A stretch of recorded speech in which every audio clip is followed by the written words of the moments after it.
जय हिंद। हमारी आज तीसरी क्लास है करंट की और इसमें हम अंतर्राष्ट्रीय प्रकरण के बारे में पढ़ेंगे आज। तो हाल ही में ये क्वेश्चन है कि गरबा जो है मानवता की एक अमूर्त सांस्कृतिक विरासत घोषित हुआ है। तो अब आप ये समझ लो कि अमूर्त विरासत के अंतर्गत ऐसी जो परंपराएं आती हैं जिन्हें जो है देखा नहीं जा सकता, जिन्हें हम अपने पूर्वजों से प्राप्त करते हैं, बल्कि मूर्त विरासत के अंतर्गत साक्षात वे देखी जा सकती हैं और कलाएं और वस्तुएं इसमें शामिल होती हैं। ठीक, जैसे मूर्ति हो गया, चित्र हो गए, और जैसे पूर्वजों से प्राप्त परंपराएं हैं उनको सांस्कृतिक विरासत में शामिल किया जाता है।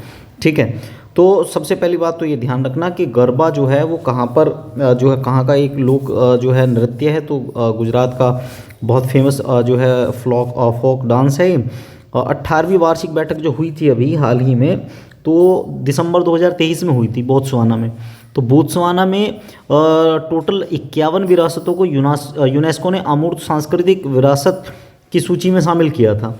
तो इसमें कुल मिला के अगर देखा जाए तो दुनिया के 140 देशों में से 693 विरासतों को अभी तक इसमें शामिल किया जा चुका है। ठीक है, 51 नई विरासतों में से 45 को मानवता की अमूर्त विरासत की प्रतिनिधि सूची में शामिल किया गया है। ये भी बात अच्छी है। और जबकि 6 विरासतों को अविलंब संरक्षण की आवश्यकता वाली अमूर्त सांस्कृतिक विरासतों की सूची में शामिल किया गया है। ठीक है, अभी मैंने बताया था है कहाँ का, तो गुजरात का जो गरबा है ये बड़ा फेमस है। तो इसको विशेषकर आप जो है ध्यान रखेंगे कि गरबा चर्चा में है तो गरबा कहाँ का जो है नृत्य है, तो गुजरात का नृत्य है। 15वीं अगर काउंट करेंगे भारत में कौन सी अमूर्त सांस्कृतिक विरासत है, तो टोटल भारत में अभी तक 15वीं सांस्कृतिक विरासत हो चुकी हैं। ठीक है, गरबा एक जो शब्द है ये गर्भों से मिला है, जिसका बेसिकली मतलब होता है गर्भदीप। गोलाकार छेद वाले एक मटके को गर्भों के नाम से जाना जाता था, वहाँ से इसका जो है इनोवेशन हुआ है। ठीक है, इसके अलावा और क्या कह सकते हैं कि इस गरबे की स्थापना करने के बाद माँ दुर्गा को प्रसन्न करने के लिए चारों तरफ घूम घूम कर इसमें क्या करते हैं, लोग नृत्य करते हैं। ठीक है, तो अब जो है ये भारत की अमूर्त सांस्कृतिक विरासत में शामिल हो चुका है। इसके अलावा भारत में अमूर्त सांस्कृतिक विरासत कौन कौन सी हैं, जैसे 2008 में रामलीला को शामिल किया था, और लास्ट आपका जो है 2021 में कोलकाता की दुर्गा पूजा को शामिल किया था। इसमें गुजरात का गरबा हो गया शामिल, और 2016 में नवरोज उत्सव को शामिल किया था। नवरोज उत्सव से आपको ध्यान होगा कि जो बलबन है, बलबन के द्वारा जो है दिल्ली सल्तनत काल में नवरोज उत्सव को प्रारंभ किया गया था। इसके बाद नवरोज उत्सव में जरोखा दर्शन अकबर के द्वारा ऐड किया गया। उसके बाद जब औरंगजेब आया तो औरंगजेब ने क्या कर दिया, जरोखा दर्शन पर बैन लगा दिया। फिर मोहम्मद शाह आया, मोहम्मद शाह ने पूरी तरीके से इसको बैन कर दिया। ठीक है, तो उसमें ये सारी चीज़ें हिस्ट्री और करंट से जोड़ के आप देख सकते हैं। तो गरबा भी चर्चा में ही है। ठीक, तो आगे चलते हैं कि हाल ही में जलवायु परिवर्तन सूचकांक आया है। जलवायु परिवर्तन सूचकांक की अगर बात करेंगे तो इसमें क्या है कि एक CCPI, इसको शॉर्ट फॉर्म में कहते हैं। तो CCPI का मतलब क्या होता है, क्लाइमेट चेंज परफॉर्मेंस इंडेक्स। ठीक है, जलवायु परिवर्तन नीति में पारदर्शिता को बढ़ाने के लिए एक ये स्वतंत्र साधन होता है। ठीक, तुलनात्मक अध्ययन प्रस्तुत करते हैं सभी, और 2005 से इसको रेगुलर जो है प्रस्तुत किया जा रहा है, और लगभग 63 देशों की एक सूची होती है जिसमें ये जो है जारी किया जाता है। इसमें अगर देखा जाए तो 14 संकेत होते हैं। ध्यान रखना कि इसमें 14 संकेत होते हैं, 14 संकेत होते हैं, और 4 श्रेणियां हैं इसकी। कितनी श्रेणियां हैं, अगर आपसे पूछेगा कि इसकी श्रेणी कितनी है तो आप बता देना कि सर इसकी 4 श्रेणी होती हैं। 4 श्रेणी में कौन कौन सी श्रेणी होती है। नंबर एक होती है ग्रीन हाउस उत्सर्जन वाली। ठीक है, ग्रीन हाउस उत्सर्जन वाली होती है। ठीक है, ग्रीन हाउस उत्सर्जन वाली होती है। नंबर 2 एक होती है नवीकरणीय ऊर्जा वाली। ठीक है, नवीकरणीय ऊर्जा वाली होती है। ठीक, नंबर 3 की अगर बात करेंगे तो नंबर 3 में आ जाता है, इसमें ऊर्जा का उपयोग आप किस तरीके से कर रहे हैं, ऊर्जा का उपयोग आप कैसे कर रहे हैं। और नंबर 4 पर आता है कि आपके यहाँ पर जो क्लाइमेट की जो पॉलिसी हैं, जो जलवायु नीति हैं, तो जलवायु नीति किस तरह की हैं, इस जलवायु नीति को लेकर भी चीज़ें बन जाती हैं। ठीक है, तो इन 4 श्रेणियों में जो है ये आपका जारी होता है। CCPI 2024 की अगर रैंक देखी जाए तो इसमें आपको जो है टॉप जो देश दिखेंगे उनका नंबर मैं आपको CCPI के अंतर्गत जो टॉप जो 1 2 3 तक तो कोई देश रखा ही नहीं गया है कि वो तो सारे पैमाने कोई फॉलो करता ही नहीं है। हर बार की तरह जो है क्या हुआ है, हर बार की तरह फिर ये डेनमार्क को पहला नंबर दिया है, दूसरा नंबर एस्टोनिया का है, तीसरा फिलीपींस का है, चौथा इसमें जो है डेनमार्क का, पांचवा एस्टोनिया का और छठा फिलीपींस का और सातवां जो है इसमें किसका है, भारत का है। ठीक है, सातवां नंबर जो है CCPI के हिसाब से वो किसका है, भारत का है। ठीक, ब्रिक्स देशों में भारत जो है वो सबसे ऊपर है, क्योंकि ब्रिक्स देशों की अगर बात करेंगे तो ब्रिक्स में कौन कौन आते हैं, भारत, ब्राज़ील, दक्षिण अफ्रीका, चीन, रूस, यही तो है ब्रिक्स। तो ब्रिक्स में देखा जाए तो भारत इसमें टॉप नंबर पे आता है। और अंतिम लास्ट वाले जो 5 देश हैं वो कौन कौन से हैं, सऊदी अरब, ईरान, UAE, दक्षिण कोरिया और रूस, ये लास्ट नंबर पर आते हैं। ठीक है, इसके अलावा ये भी ध्यान रखना कि जलवायु परिवर्तन प्रदर्शन सूचकांक 2023 में भारत को 7वां स्थान है और इसका स्कोर जो है 70.25 मिला है। ठीक है, भारत का प्रदर्शन आप ये कह सकते हैं कहीं ना कहीं अब थोड़ा थोड़ा सा सुधर रहा है। ठीक है, ग्रीन हाउस गैस उत्सर्जन के मामले में समग्र रेटिंग जो है भारत को मिली है उच्च, और नवीकरणीय ऊर्जा के मामले में जो श्रेणी मिली है वो मिली है मध्यम, और जलवायु नीति के मामले में भी मध्यम मिली है, और उपयोग ऊर्जा के मामले में ये सबसे इम्पोर्टेंट है कि उपयोग ऊर्जा के मामले में जो है वो मिली है श्रेणी सबसे उच्च। ठीक है, तो ये आपको ध्यान रखना है।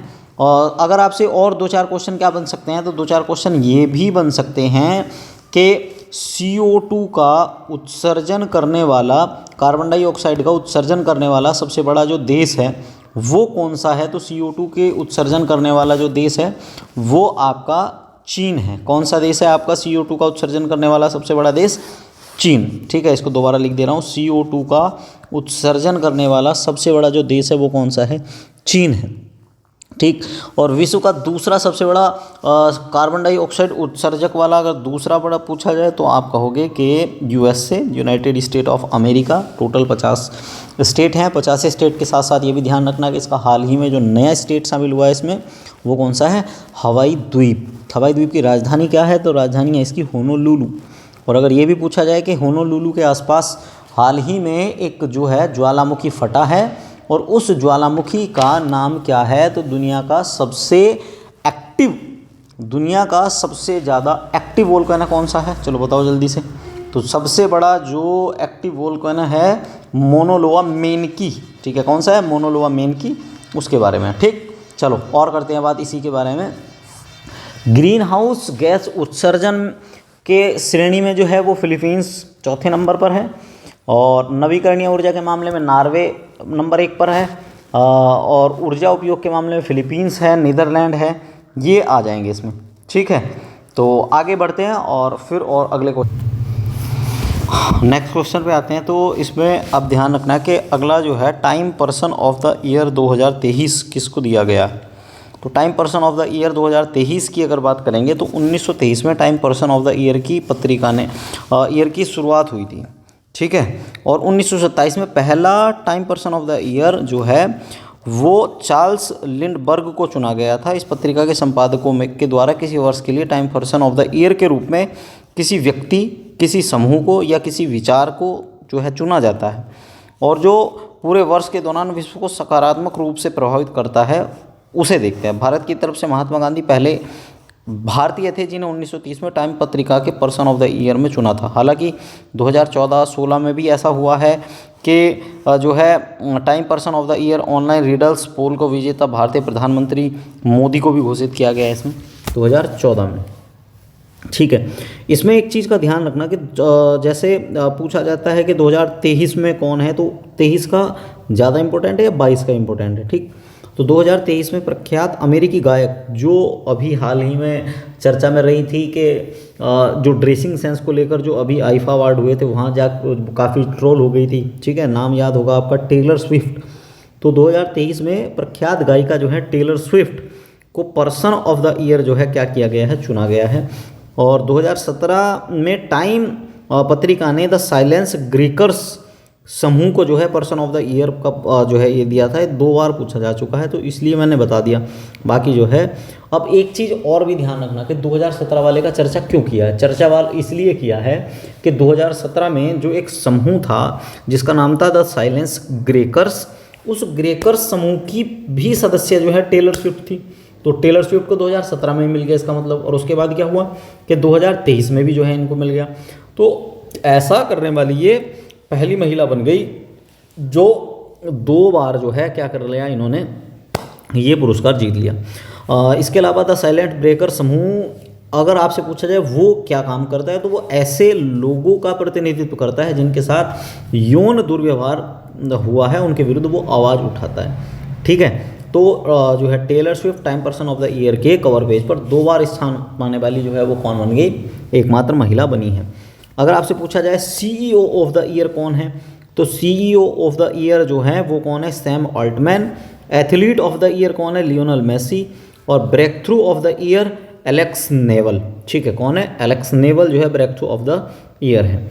अगला क्वेश्चन क्या है कि नदी डॉल्फिन के संरक्षण के लिए वैश्विक घोषणा हुई है। अब नदी डॉल्फिन की बात करेंगे तो नदी डॉल्फिन जो है दुनिया में 4 ही जगह पाई जाती है। तो 4 जगह में 2 जगह भारत है, 1 जगह चीन है और 1 आपकी अमेजन नदी है। उस पर हम बात करेंगे। देखो क्या है, तो मीठे पानी जो है, ऐसा नहीं है कि डॉल्फिन जो है 2 जगह जो है मीठे पानी में, खारे और मीठे पानी में भी पाई जाती है। मीठे पानी के डॉल्फिन का थोड़ा महत्व अलग है। तो नदी डॉल्फिन पूरी तरीके से अगर देखा जाए तो स्तनधारियों का एक समूह होता है और फ्रेश वाटर और ब्रिक्स वाटर दोनों तरह में पाई जाएंगी। फ्रेश वाटर का मतलब मीठा पानी होता है, ब्रिक्स वाटर का मतलब होता है खारा पानी। ठीक है, वर्तमान में विश्व में नदी डॉल्फिन केवल इनकी प्रजातियों की बात करें तो केवल 6 प्रजातियाँ, फ्रेश वाटर की बात कर रहा हूँ मैं, तो फ्रेश वाटर की केवल 6 प्रजातियाँ जो हैं वो क्या हैं, जीवित हैं। एक तो मैंने आपको बता दिया कि अमेजन नदी में डॉल्फिन पाई जाती है, दूसरा सिंधु नदी में डॉल्फिन पाई जाती है, तीसरा गंगा नदी में, इरावती नदी, गंगा नदी और इरावती नदी के आसपास, और एक आपका जो है वो है ना यांगजी सिकियांग नदी जो है चाइना की। ठीक है, ये लिख रहा है यांगदे फिनलेस, तो इस नदी में भी जो है पाई जाती है।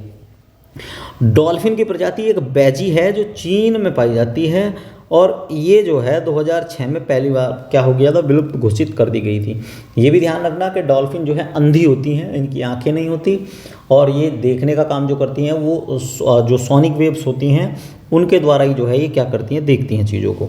तो एशिया और दक्षिण अमेरिका के 11 देशों ने विश्व की नदी डॉल्फिन की 6 प्रजातियों को विलुप्त होने से बचाने के लिए क्या किया है, बगोटा किसकी राजधानी है, कोलंबिया की। तो बगोटा में क्या किया है, एक ऐतिहासिक समझौते पर हस्ताक्षर किए हैं और उस हस्ताक्षर में शामिल होने वाले जो देश हैं वो कौन कौन से हैं, Bangladesh, Bolivia, Brazil, Cambodia, Bharat, Colombia, Ecuador, Nepal, Pakistan, Peru और वेनेजुएला। ये सारे देश मिलकर क्या कर रहे हैं कि रिवर डॉल्फिन को बचा लिया जाए और इनकी संख्या में लगातार गिरावट हो रही है तो उनकी आबादी में वृद्धि की जाए। जिससे क्या होगा, जिससे जो पानी होता है उसका जो बीओडी लेवल होता है उसको मेंटेन किया जा सके और नदी का जीवन बचाने में इनकी एक बड़ी भूमिका होती है। 2009 में भारत ने जो डॉल्फिन है, डॉल्फिन को क्या कर दिया था, भारत की जो है भारत का राष्ट्रीय जलीय जीव घोषित कर दिया था। हाल ही में पिछले 2 साल पहले क्या हुआ था, पंजाब ने भी अपना राजकीय जलीय जीव जो है डॉल्फिन को घोषित किया था। ठीक, चलो एक क्वेश्चन है कि उत्तर प्रदेश का जो राजकीय जलीय जीव है वो बताओ कौन सी मछली है। ठीक, क्यूएस यूनिवर्सिटी रैंकिंग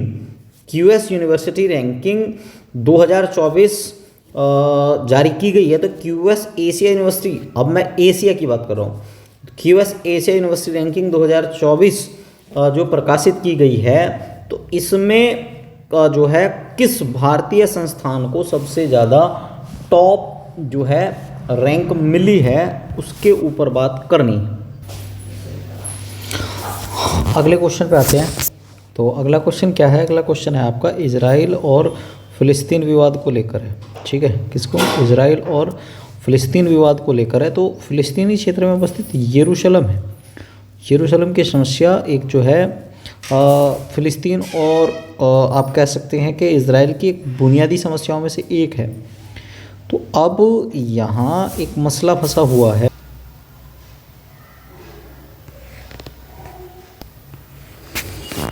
ठीक है जी, अब बात करते हैं किसकी, वैश्विक भूख सूचकांक।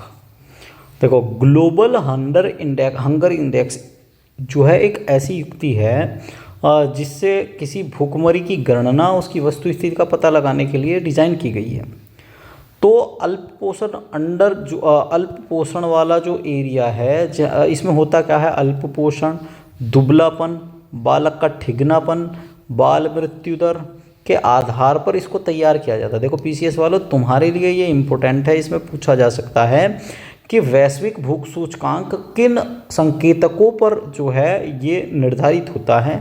तो नंबर 1 अल्प पोषण, नंबर 2 बाल दुबलापन, नंबर 3 बालक का ठिगनापन और नंबर 4 बालक की मृत्यु दर। इस पर जो है क्या होता है, ये निर्धारित होता है। ठीक, इसके बाद क्या होता है कि वैश्विक भूख सूचकांक 100 आधार बिंदुओं के पैमाने पर तैयार किया जाए। आधार बिंदु ध्यान रखना, आधार बिंदु कितने हैं, 100 हैं। संकेत कितने हैं, 4 हैं। आधार बिंदु कितने हैं, 100, संकेत कितने हैं, 4। सबसे अच्छा स्कोर माना जाता है 0 और सबसे खराब स्कोर माना जाता है 100। ठीक है, स्पष्ट है कि यदि किसी देश का GHI स्कोर 0 है तो इसका अर्थ है कि वहाँ कोई भूखा नहीं है, और जिसका स्कोर 100 है से तात्पर्य है कि उस देश में सभी भूखमरी की स्थिति में हैं। ये दोनों ही स्थितियाँ व्यवहार में नहीं पाई जा रही हैं अभी फ़िलहाल। 0 से 100 के बीच की स्थितियाँ जो हैं अभी फ़िलहाल ज़्यादातर हैं। ठीक है, अब आगे देखते हैं कि इसमें और क्या बन रहा है। देखो, अभी फ़िलहाल जो बात करें हम, तो इसमें भूखमरी की तीव्रता का आकलन किया जा रहा है। उसमें 9.9 से कम स्कोर तो बताया गया है लो, 10.0 से 19 तक का जो स्कोर है वो बताया गया हाई, 35 से 49 तक का जो है वो भयावह है, और 50 से उससे अधिक तो भूखमरी की चरम सीमा है। ये इसका आधार है। जब 2023 को कंसर्न वर्ल्ड वाइड तथा वर्ल्ड हंगर रिलीफ द्वारा संयुक्त रूप से वैश्विक भूख सूचकांक जारी किया गया, तो इसका 18वां संस्करण था ये।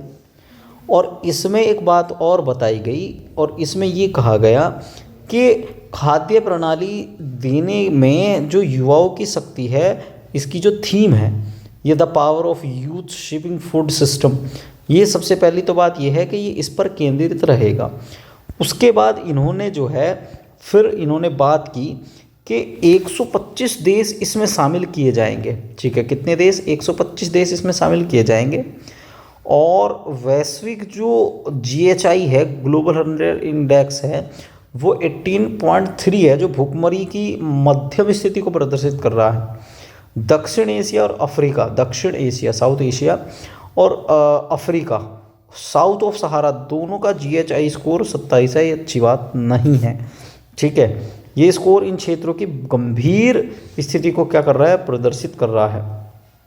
क्लियर है। और इसमें ध्यान रखना, और क्या ध्यान रखने लायक क्वेश्चन हो सकते हैं, और क्वेश्चन ये हैं कि अभी फ़िलहाल दुनिया में 9 देश ऐसे हैं जो भयावह जो है स्थिति का सामना कर रहे हैं। अलार्मिंग कंडीशन जो होती है किसी देश की, भयावह स्थिति, अलार्मिंग कंडीशन का क्या कर रहे हैं, सामना कर रहे हैं। अब इसके अलावा जो है 9 में से 6 देश जो हैं मध्य अफ्रीकी गणराज्य के हैं। कौन कौन से हैं, जैसे कांगो लोकतांत्रिक गणराज्य, लेसोथो, मेडागास्कर, नाइजर, यमन। ठीक है, उनकी भूखमरी की स्थिति जो है बहुत ज़्यादा खराब है। और बुरुंडी, सोमालिया और दक्षिणी सूडान के उपलब्ध जो आंकड़े हैं वो अपर्याप्त हैं। ये कह रहे हैं कि अभी इनके आंकड़े सही करके आए नहीं है, वरना यहाँ की कंडीशन तो इनसे भी ज़्यादा खराब है। ठीक है, ये बात यहाँ ऐसी कही जा रही है। अब 5 वर्ष से कम आयु के बच्चों में दुबलापन होना, इसमें जो है अगर भारत की स्थिति करें तो भारत में क्या है कि भारत में 5 वर्ष से जो कम आयु के बच्चे हैं उनमें दुबलापन है। और इनमें देखा जाए तो लगभग 19% जो बच्चे हैं, लगभग 18.7% है, लगभग 19% बच्चे जो हैं वो क्या है, दुबलेपन के शिकार हैं। ठीक है, दुबलेपन का मतलब होता है जो कोई इंग्लिश मीडियम का वेस्टिंग कहते हैं उसको। ठीक है, और अगर देखा जाए तो 2018 से 2022 की अवधि तक जो है लगभग स्टंटिंग जो होती है वो जो ठिगनापन जो होता है तो वो भी बच्चों में काफ़ी मात्रा में रहा। और 5 वर्ष से कम आयु के बच्चों की मृत्यु दर सबसे ज़्यादा जो है अगर देखा जाए दुनिया में तो वो नाइजर में है, 11.5% है। ये बहुत सोचने वाली बात है कि 11.5% बच्चे आज भी 5 वर्ष से कम के होके जो है मर जा रहे हैं। वैश्विक भूख सूचकांक 2023 में 20 देश ऐसे शामिल किए गए हैं जिनका स्कोर 5 से कम है। ये भी अपने आप में एक इम्पोर्टेंट क्वेश्चन है कि कितने देश ऐसे शामिल किए गए हैं जिनका स्कोर 5 से कम है, तो वो आंसर आ जाएगा ये आपका 20। ठीक है, अब इसमें अगला क्या है, इन देशों में कौन कौन से देश हैं, जैसे चिली हो जाएगा, चीन, क्रोएशिया, कुवैत, लातविया, सर्बिया, तुर्की, अमीरात। इसमें जो है ये बड़े देश हैं, इनमें कोई ज़्यादा भुखमरी की समस्या ज़्यादा है नहीं है, ये बात ये है। अब आगे थोड़ा सा एक इंडेक्स है उसको देख लेते हैं कि इसकी स्थिति क्या है। देखो देश ब्राज़ील की रैंक जो है वो 32 है, रूस की जो रैंक है वो 26 है, भारत की रैंक जो है 111 है। ये बड़ा सोचने वाला है कि 111 रैंक है भारत की। चीन जो है 1 से 20 रैंक समूह के अंतर्गत रखा गया है। ठीक है, चीन जो है इसका GHI स्कोर 5 है, ये अपने आप में बहुत बड़ा स्कोर है। ठीक, अगला अगर 125 मध्य अफ्रीका गणराज्य है, 124 मेडागास्कर है और 123 यमन है। ठीक है, 123 क्या है, 123 आपका यमन है। क्लियर, तो अब और आगे देखते हैं। ये वाला क्वेश्चन तो मेरे हिसाब से हो गया। तो अब आपको बस ये इंपॉर्टेंट वन लाइनर वालों को तो यही याद रखना है कि वैश्विक भूख सूचकांक 2023 में भारत की रैंक क्या है, 111, और भारत का स्कोर यहाँ भूखमरी की स्थिति की गंभीरता को प्रदर्शित करता है कि भारत में भूखमरी की स्थिति जो है वो क्या हो रही है, बढ़ रही है, घट नहीं रही, बढ़ रही है। ये वाली बात ध्यान रखेंगे। ठीक है, तो अगला क्वेश्चन क्या है, अगला क्वेश्चन है नोबेल पुरस्कार से। नोबेल पुरस्कार हर साल दिए जाते हैं, तो अब की बार 21 अक्टूबर जो है स्टार्टिंग की बात कर रहा हूँ मैं, कब से स्टार्ट हुए हैं। हर बार दिसंबर में इनकी घोषणा होती है। 21 अक्टूबर 1833 को स्टॉकहोम में एक स्वीडिश वैज्ञानिक थे जो जन्मे थे, उनका नाम था अल्फ्रेड नोबेल। जब वो मरे तो मरने से पहले उन्होंने बोला कि मेरी जो संपत्ति है, मेरी संपत्ति से जो तो वो बनेगा, टैक्स बनेगा, उससे कुछ पुरस्कार दिए जाएं, और उन पुरस्कारों को कहा गया नोबेल पुरस्कार। तो यहाँ अल्फ्रेड नोबेल ने नोबेल पुरस्कार के संस्थापक माने जाते हैं। और इसके बाद ये क्वेश्चन बन सकता है यहाँ से कि ये कितने क्षेत्रों में दिया जाता है। देखो, नोबेल फाउंडेशन के द्वारा जो है प्रशासित है, नंबर 1, नंबर 2, नंबर 3 देखो भौतिकी, रसायन, चिकित्सा, नंबर 4 साहित्य, नंबर 5 शांति के क्षेत्र में जो है ये क्या होता है, दिया जाता है। ठीक है, 1901 के बाद 1901 से ये दिए जा रहे हैं। उसके बाद क्या है, अल्फ्रेड नोबेल ने जो है, इसमें मैंने आपको पूरी कहानी बता दी है कि इनकी स्थापना कैसे कैसे की थी। अब इसी क्रम में जो है, अब ये भी ध्यान रखना कि 1969 में पहली बार इकोनॉमी का भी जो है एक नोबेल प्राइज़ स्टार्ट किया गया था। तो 1969 से अर्थशास्त्र का भी पुरस्कार दिया जा रहा है। ठीक है, आगे चलते हैं और करते हैं बात ये। तो 9 अक्टूबर 2023 को सबसे पहले घोषणा होती है किसकी, Stockholm the royal Swedish academy of sciences. ये क्या करती है कि अर्थशास्त्र के नोबेल पुरस्कार की घोषणा करती है। ठीक है, और ये पुरस्कार क्लोडिया गोल्डिंग को प्रदान किया जाएगा। किसको, क्लोडिया गोल्डिन, गोल्ड गया अर्थशास्त्र में, ध्यान रखना, गोल्ड गया अर्थशास्त्र में। ठीक है, तो क्लोडिया गोल्डिन अर्थशास्त्र के नोबेल पुरस्कार जीतने वाली तीसरी महिला है ये। ठीक है, इससे पहले 2009 में एलिनोर ऑस्ट्रेम को मिला था और 2019 में एस्थर डफलो को ये पुरस्कार मिला था। क्लियर है ये वाली बात। चलो आगे देखते हैं। और अब इसके बाद क्या है, इसके बाद ये है कि जो ये महिला हैं, ये ऐसी महिला हैं जिन्होंने अकेले ये जीता है। पहले जो मिला था वो ग्रुप के रूप में मिला था, अब ये अकेले जीता है। पहली 2 महिलाओं ने ये पुरस्कार संयुक्त रूप से जीता था, ये भी इम्पोर्टेंट है। क्लोडिया गोल्डिन अमेरिकी अर्थशास्त्री और पूर्व अमेरिका के हार्वर्ड विश्वविद्यालय की क्या है, प्रोफेसर भी है। उन्होंने महिलाओं के संदर्भ में श्रम बाजार, लेबर मार्केट के परिणामों में हमारी समझ को उन्नत करने के लिए पुरस्कार जीता है। ठीक। और 1990 में क्या हुआ था, इन्होंने एक पुस्तक प्रकाशित की थी, understanding the gender gap and economic history of the American women. ये इनकी पुस्तक थी, काफ़ी ज़्यादा पॉपुलर हुई थी। और इसके बाद इन्होंने एक किताब और लिखी थी जिसका नाम अगर आपसे पूछा जाए तो करियर एंड फैमिली। ठीक है, करियर एंड फैमिली, लैंगिक आय अंतराल को समाप्त करने में महिलाओं की शताब्दियों लंबी यात्रा का लेखा जोखा इसमें पे क्या किया था, इन्होंने प्रस्तुत किया था।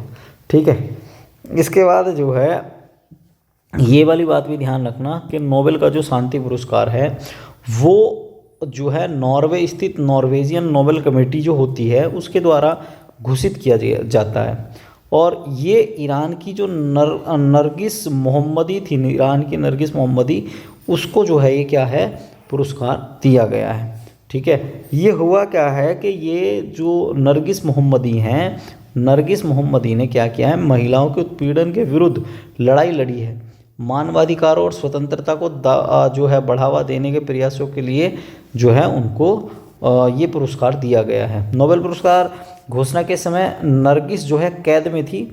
और नरगिस मोहम्मदी नोबेल शांति पुरस्कार जीतने वाली विश्व की 19वीं और ईरान की दूसरी महिला है। ठीक है, इससे पहले ईरान में हुआ क्या था कि 2003 में एक महिला थी जिनका नाम था शिरीन आबादी। शिरीन आबादी को भी क्या मिला है, शिरीन आबादी को भी ये पुरस्कार मिल चुका है। ठीक है, प्रथम ईरानी महिला थी। पाकिस्तान की भी मलाला यूसुफजई को 2014 में मिला था कैलाश सत्यार्थी के साथ। ये वाली बात भी ध्यान रखना है कि कैलाश सत्यार्थी की एक संस्था है, एनजीओ है, जिसका नाम है बचपन बचाओ। बहुत सारे बच्चों को आज तक उन्होंने जो है क्या किया है, जो लेबर कोर्ट है उनके द्वारा जो है बहुत सारे बच्चों को उन्होंने उनका जीवन सुधारने में बहुत बड़ी भूमिका अदा की है।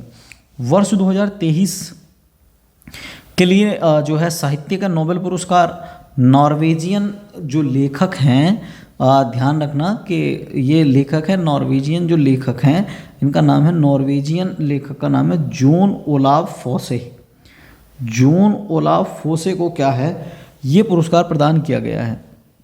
उनका जो प्रोज है ना, प्रोज का मतलब होता है समझ, नाटक, उनका जो प्रोज के लिए उनको दिया गया है। और जो अनकही भावनाओं को आवाज़ देते हैं, ठीक है, जो अनकही जो भावनाएं होती हैं उनको आवाज़ देते हैं वो, उसके लिए उनको ये पुरस्कार दिया गया है। ठीक है मेरे भाई, समझ में आ रही है चीज़ें। नॉर्वेजियन नाइनोर्स, ये भी एक इम्पोर्टेंट नाम है, नॉर्वेजियन नाइनोर्स। नॉर्वेजियन नाइनोर्स भाषा का एक साहित्यिक रूप में लिखी हुई है। मतलब ये आप ऐसे समझो कि जैसे निबंध, बच्चों की पुस्तकें और छोटी छोटी जो कहानियाँ होती हैं उनका अनुवाद जो है उसको लेकर लिखा हुआ है। 1983 में इनका पहला उपन्यास आया था जिसका नाम था राउट्स स्वार्ट्स। उसके बाद रेड ब्लैक प्रकाशित हुआ था। उसके बाद जॉन फोसे ने जिस शैली में अपने उपन्यास लिखे हैं, मतलब उसे फोसेमिनिज्म कहा जाता है। मतलब आप ये समझो जैसे ओशो अपने एक अलग टोन में बात करता है तो उसको कहा जाएगा ओशोमिनिज्म। जैसे एग्जाम्पल के रूप में नरेंद्र मोदी है, अगर वो साहित्य में जाए तो उसको क्या कहेंगे, नमोमिनिलिज्म। तो ऐसी जो है इनके लिखने की जो शैली है उसको कहा गया है फोसेमिनिलिज्म।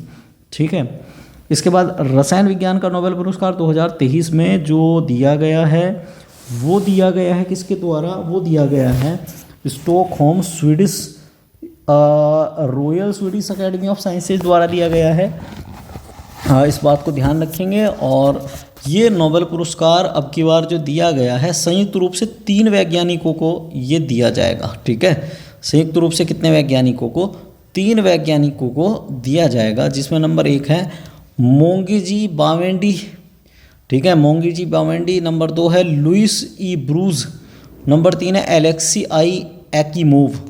ये 3 हैं और इनको जो दिया गया है, देखो मोंगीजी बावेंडी जो है वो मैसाचुरी लुई इंस्टीट्यूट में हैं, अमेरिका के हैं। और लुई ई ब्रूज जो है कोलंबिया विश्वविद्यालय अमेरिका के ही हैं ऑब्वियसली। और एलेक्सी आई एक्कीमोव की अगर बात करेंगे तो नैनोक्रिस टेक्नोलॉजी इंक अमेरिका में है, उसी के ये प्रोफेसर हैं। तीनों वैज्ञानिकों को यह पुरस्कार क्वांटम डॉट्स की खोज के लिए जो है दिया गया है। ध्यान रखना, ये इंस्टीट्यूट तो इम्पोर्टेंट नहीं है बट ये ज़रूर है कि रसायन विज्ञान में क्वांटम डॉट्स जो हैं उसके रिसर्च के लिए इनको ये पुरस्कार दिया गया है। एक दूसरे से स्वतंत्र रूप से एकिमोव और ब्रूज ने, ठीक है, ये डॉट्स के निर्माण में सफलता प्राप्त की और बोवेंडी ने रासायनिक उत्पादन में क्रांति ला दी है। ठीक है, क्लियर है। संयुक्त रूप से इन तीनों को वैज्ञानिकों ने नैनो टेक्नोलॉजी के लिए एक मतलब महत्वपूर्ण बीज के रोपण का एक नींव रख दी है। नैनो टेक्नोलॉजी में इसका क्वांटम डॉट्स का बहुत बड़ा रोल होता है। तो मतलब आप ये ऐसे समझो यार कि अब आपके दिमाग में ये आना चाहिए कि क्वांटम डॉट्स क्या होता है। तुम्हारे दिमाग में यही तो आएगा ना क्वेश्चन कि क्वांटम डॉट्स क्या होता है।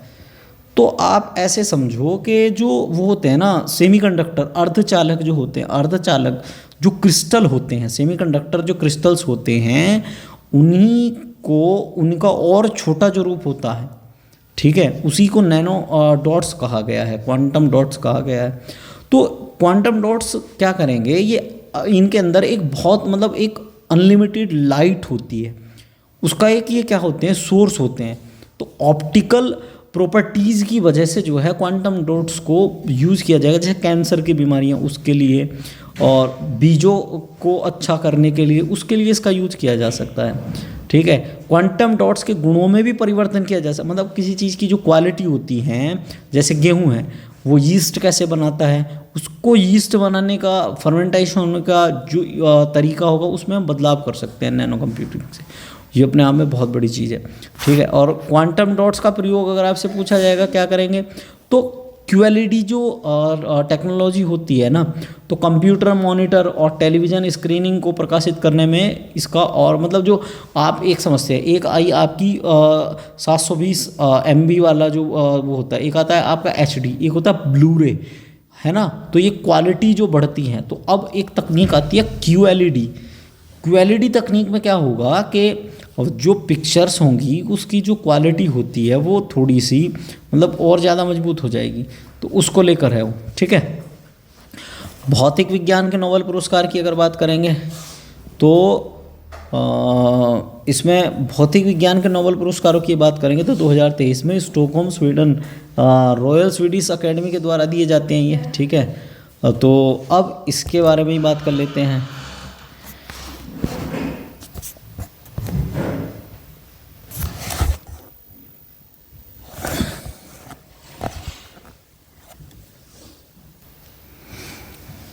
ये 3 लोगों को दिया गया है, जिसमें पियरे एगस्टिनी है, ठीक है, जो फिजिक्स का नोबेल पुरस्कार है, पियरे एगस्टिनी है, और फ्रैंक क्राउन्स हैं, और एनियल लुइजर, इन तीनों को जो है ये पुरस्कार दिए गए हैं।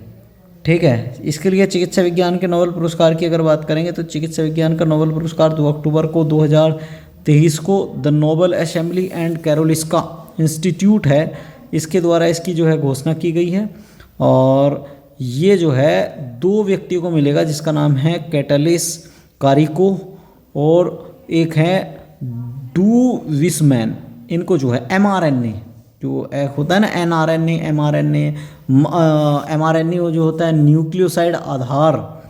आप ऐसे समझो कि mRNA में जो वैक्सीन्स के विकास में महत्वपूर्ण साबित जो हुई हैं, उसके लिए जो है ये हो, जैसे जो है DRNA होता है, एक mRNA होता है, डीऑक्सीराइबोन्यूक्लिक RNA में जो DRNA mRNA होते हैं, तो उसमें जो इनकी हैक्सलिंग होती है, उस हैक्सलिंग के लिए इसका यूज किया गया है। तो जो वैक्सीन बन रही हैं, उन वैक्सीन में mRNA पे ज़्यादा वैक्सीन बनती है, जैसे भारत में जितनी भी कोविड की वैक्सीन बनी है वो mRNA की है। रूस की जो वैक्सीन बनी है वो DNA की है, DRNA की है। तो अब अमेरिका में जो वैक्सीन बनी है वो ज़्यादातर DRNA की है। तो mRNA की जो वैक्सीन है, mRNA की वैक्सीन ज़्यादा लंबी कारगर साबित होती है, तो mRNA में इनका जो है बहुत बड़ा रोल रहेगा, उसके लिए है।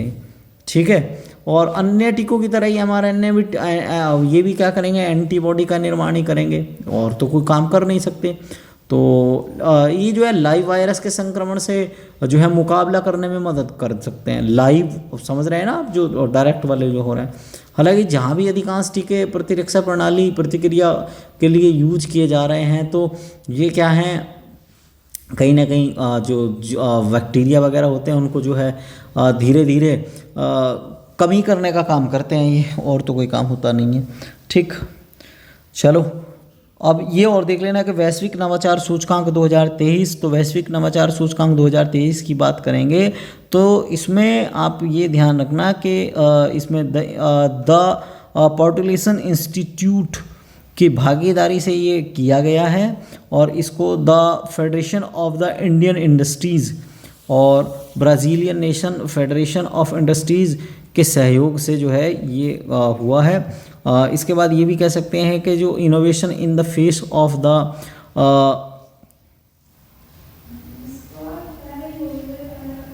अनसिचुएरी जो है अनसिचुएशनरी जो होता है उसके लिए है। इसके अलावा अर्थव्यवस्थाओं में नवाचार के प्रदर्शन को लेकर है। 13वें वर्ष में पहले स्थान पर जो प्राप्त हुआ है, अर्थात इससे विश्व के सबसे बड़े नवाचारी अर्थव्यवस्था वाले देशों का पता किया गया है। तो इसमें सबसे ज़्यादा जो अच्छी अर्थव्यवस्था है वो स्विट्ज़रलैंड की है, नंबर 2 पर आपका स्वीडन है, नंबर 3 पर आपका अमेरिका है, नंबर 4 पर यूके है, नंबर 5 पर आपका सिंगापुर है। तो ये थोड़ा सा ध्यान रखेंगे। अब भारत की बात करेंगे तो भारत इसमें कहाँ है, भारत तो इसमें अभी आगे आएगा भारत इसमें। तो इसमें जो माली, बुरुंडी, नाइजर, अंगोला, गिनी, ये लास्ट के देश हैं, ये हो गए। अब इसमें देखते हैं भारत की स्थिति क्या है। हमारे यहाँ चल रहा है 2000 मान लो कि 24, तो वहाँ 2070 में चल रहे हैं, ठीक है। तो टोक्यो योकोहामा विश्व का सबसे बड़ा विज्ञान और प्रौद्योगिकी हब है और विश्व के 100 विज्ञान प्रौद्योगिकी क्लस्टर में भारत के दिल्ली आपकी मुंबई और चेन्नई है। बेंगलोर, दिल्ली, मुंबई और चेन्नई है।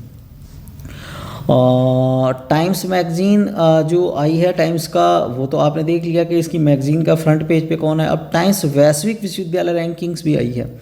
तो टाइम्स वैश्विक विश्वविद्यालय रैंकिंग जो आई है इसमें ध्यान रखेंगे कि हायर एजुकेशन का एक वार्षिक प्रकाशन है।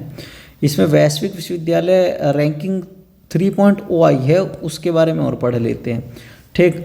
इसमें क्या है, स्मरणीय तथ्य हैं और ये ध्यान रखना कि वर्ष 2024 की जो रैंकिंग आई है विश्व के 100 से ज़्यादा देशों और 108 देशों हैं, 108 देश हैं और क्षेत्रों की संख्या जो है वो कितनी है, 1904। ये क्षेत्रों की संख्या ध्यान रखना कि क्षेत्रों की संख्या कितनी है, 1904 है, ठीक है। अमेरिका को सर्वाधिक 169 संस्थानों को शामिल कर, अमेरिका के अब 108 में से आप ये देखो 108 देश में से जो है 1904 विश्वविद्यालय हैं और अकेले 169 विश्वविद्यालय अमेरिका के शामिल हैं। और टाइम्स में वैश्विक रैंकिंग की अगर बात करें तो ऑक्सफोर्ड विश्वविद्यालय को यूके का जो है उसको पहला स्थान प्राप्त हुआ है और ऑक्सफोर्ड विश्वविद्यालय को लगातार 8वीं बार पहला स्थान जो है प्राप्त करने में सफलता प्राप्त की है उसने, ठीक है। ऑक्सफोर्ड विश्वविद्यालय, हॉवर्ड, ऑक्सफोर्ड, ये अपने आप में भाई बहुत बड़े विश्वविद्यालय हैं, ठीक। नंबर 1 पर ऑक्सफोर्ड विश्वविद्यालय, नंबर 2 पर स्टैनफोर्ड यूनिवर्सिटी है अमेरिका की, नंबर 3 पर है Massachusetts institute of technology America. Massachusetts institute वही है, हाल ही में 2 साल पहले क्या हुआ था कि आईआईटी का एक रैंकर होल्डर था, एक रैंक आई थी जिसने आईआईटी बॉम्बे लोग जाने का सपना देख रहे हैं, तो उसने आईआईटी बॉम्बे सेकेंड ईयर में छोड़ के मैसाचुसेट्स इंस्टीट्यूट में चला गया था। तो मैसाचुसेट्स इंस्टीट्यूट अपने आप में बहुत बड़ा है इंजीनियरिंग के मामले में, वहाँ अलग ही लेवल की चीज़ें हैं। टाइम्स वैश्विक विश्वविद्यालय रैंकिंग 2024 में कोई भी भारतीय विश्वविद्यालय शीर्ष 200 विश्वविद्यालयों की सूची में भी नहीं है। आप ये समझो कि भारत का जो है टॉप 100 में नहीं, टॉप 200 में भी नहीं है, ठीक है। और अगर फिर देखेंगे तो 201 से 250 में जो है भारत को शामिल किया गया। भारतीय विज्ञान संस्थान बेंगलुरु भारत का शीर्ष संस्थान है। भारत के इसमें से 91 संस्थानों को जो है रखा गया इसमें, ठीक है। ये वाली बात भी ध्यान रखना। तो 201 से 250 में भारतीय विज्ञान संस्थान बेंगलुरु और 501 से 600 में है अन्ना विश्वविद्यालय चेन्नई तमिलनाडु, ये ध्यान रखना, ठीक है। अब इसके अलावा और क्या क्वेश्चन है कि भारत उत्तर प्रदेश के 2 संस्थान हैं, ये भी ध्यान रखना, अलीगढ़ मुस्लिम यूनिवर्सिटी और बनारस हिंदू विश्वविद्यालय। ये 2 संस्थान जो हैं ये भी इम्पोर्टेंट हैं, इनको भी ध्यान रखना थोड़ा सा। आगे क्या है, अगला क्वेश्चन बनेगा कि भारत संयुक्त राष्ट्र क्षमता निर्माण पहल, इसमें ध्यान रखना कि वैश्विक दक्षिण शब्द की शुरुआत उन देशों को संदर्भित करने से हुई है जो औद्योगिकीकरण के युग में बाहर रह गए थे। तो ग्लोबल साउथ शब्द का पहली बार प्रयोग 1969 में एक कार्ल ओग्लेस्बी नाम के जो व्यक्ति हैं उन्होंने किया था। और अफ्रीका, लैटिन अमेरिका और कैरेबियन, एशिया, इजराइल, जापान, दक्षिण कोरिया को छोड़कर जो ओशिनिया वाले वो आता है ना, जैसे ऑस्ट्रेलिया और न्यूजीलैंड को छोड़ दें तो ये वाले क्षेत्र हैं। देखो ओशिनिया को छोड़ दो, इजराइल, जापान, दक्षिण कोरिया इनको छोड़ दो, ठीक है, लैटिन अमेरिका, कैरेबियन को छोड़ दो, बाकी जो बचा हुआ है उसको ग्लोबल साउथ कहेंगे। तो ग्लोबल साउथ में क्या है कि विकासशील, कम विकसित और अविकसित के रूप में जाना जाता है। जबकि वैश्विक की अगर बात करेंगे तो इसमें ग्लोबल नॉर्थ एक शब्द यूज होता है इनके लिए, जो ज़्यादा जो डेवलप हैं उनके लिए एक शब्द यूज होता है ग्लोबल नॉर्थ, ठीक है। तो ग्लोबल नॉर्थ में क्या आएगा आपका, जो ज़्यादा डेवलप है, ज़्यादा डेवलप जैसे उत्तरी अमेरिका, यूरोप हो गया, ये ग्लोबल नॉर्थ में आते हैं, ठीक है।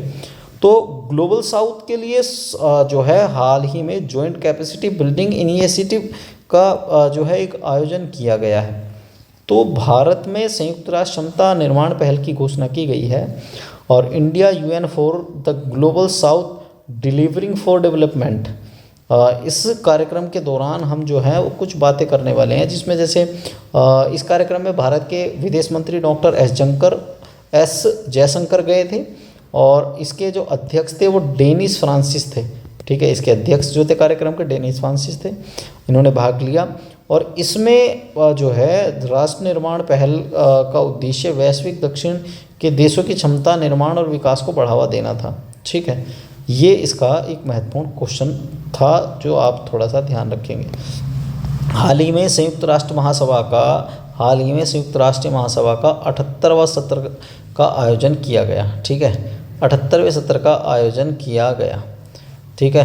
तो इसमें क्या है कि महासभा का एक प्रमुख विचार विमर्श, नीति निर्धारण, प्रतिनिधित्व अंग है।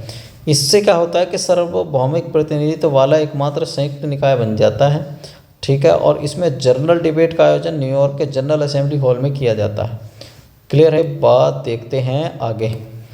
इसमें होगा क्या, इसमें यह है कि इसमें इस शिखर सम्मेलन में क्या हुआ है कि SGD शिखर सम्मेलन का आयोजन किया गया है, क्लाइमेट एम्बिशन समिट का आयोजन हुआ है और इसमें संयुक्त राष्ट्र के 78वें सत्र का जो मुख्य विषय था वो था कि विश्वास का पुनर्निर्माण और वैश्विक एकजुटता को फिर से जागृत करना। ये इसका जो है मेन मोटो था, ठीक, ध्यान रखेंगे इसका थीम पता चल गई ना। इसकी थीम क्या है, तो इसकी थीम है कि संयुक्त राष्ट्र महासभा के 78वें सत्र का मुख्य थीम है विश्वास का पुनर्निर्माण, वैश्विक एकजुटता को फिर से क्या करना, जागृत करना, 2030 एजेंडा और इसके सतत विकास लक्ष्यों को तेजी लाना। अब ये ध्यान रखना कि डेनिस फ्रांसिस, त्रिनाद और टैबे को संयुक्त राष्ट्र महासभा UNG के 78 के अध्यक्ष के रूप में निर्वाचित हुए थे। ये तो कोई ज़्यादा बड़ी बात है नहीं है। और इसमें ध्यान रखना कि 77वें अध्यक्ष कसाबा कोरोसी ने की थी, ठीक है, 77वें कसाबा कोरोसी ने की थी। इसमें भारत के 2 नए विश्व धरोहर स्थल अब और शामिल किए गए हैं। तो इसमें भारत के 2 नए विश्व धरोहर स्थल हैं, उस पर बात कर लेते हैं। विश्व धरोहर स्थलों की बात ये ध्यान रखना कि विश्व धरोहर स्थलों को यूनेस्को द्वारा क्या है प्रकाशित किया जाता है। इसमें क्या करते हैं, और तो इसमें आप ये ध्यान रखना कि सबसे पहले 1972 में क्या हुआ था कि इसको अडॉप्ट किया गया था कि कैसे विश्व धरोहर जो है बनेंगी। और इसमें 1975 में उन शर्तों को जो है लागू कर दिया और इसमें धीरे धीरे जो है देश बढ़कर अब जो है 195 हो गए हैं। अब यहाँ पर यूनेस्को की जो 45वीं वार्षिक आम बैठक हुई है तो उसमें जो है रियाद, सऊदी अरब, यहाँ पर ये बैठक संपन्न हुई है और इसमें टोटल मिलाकर 42 नए स्थलों को जो है इसमें शामिल किया गया है। और इसमें 33 जो कल्चरल जो एरिया हैं और 9 नेचुरल एरिया हैं उनको शामिल किया गया है।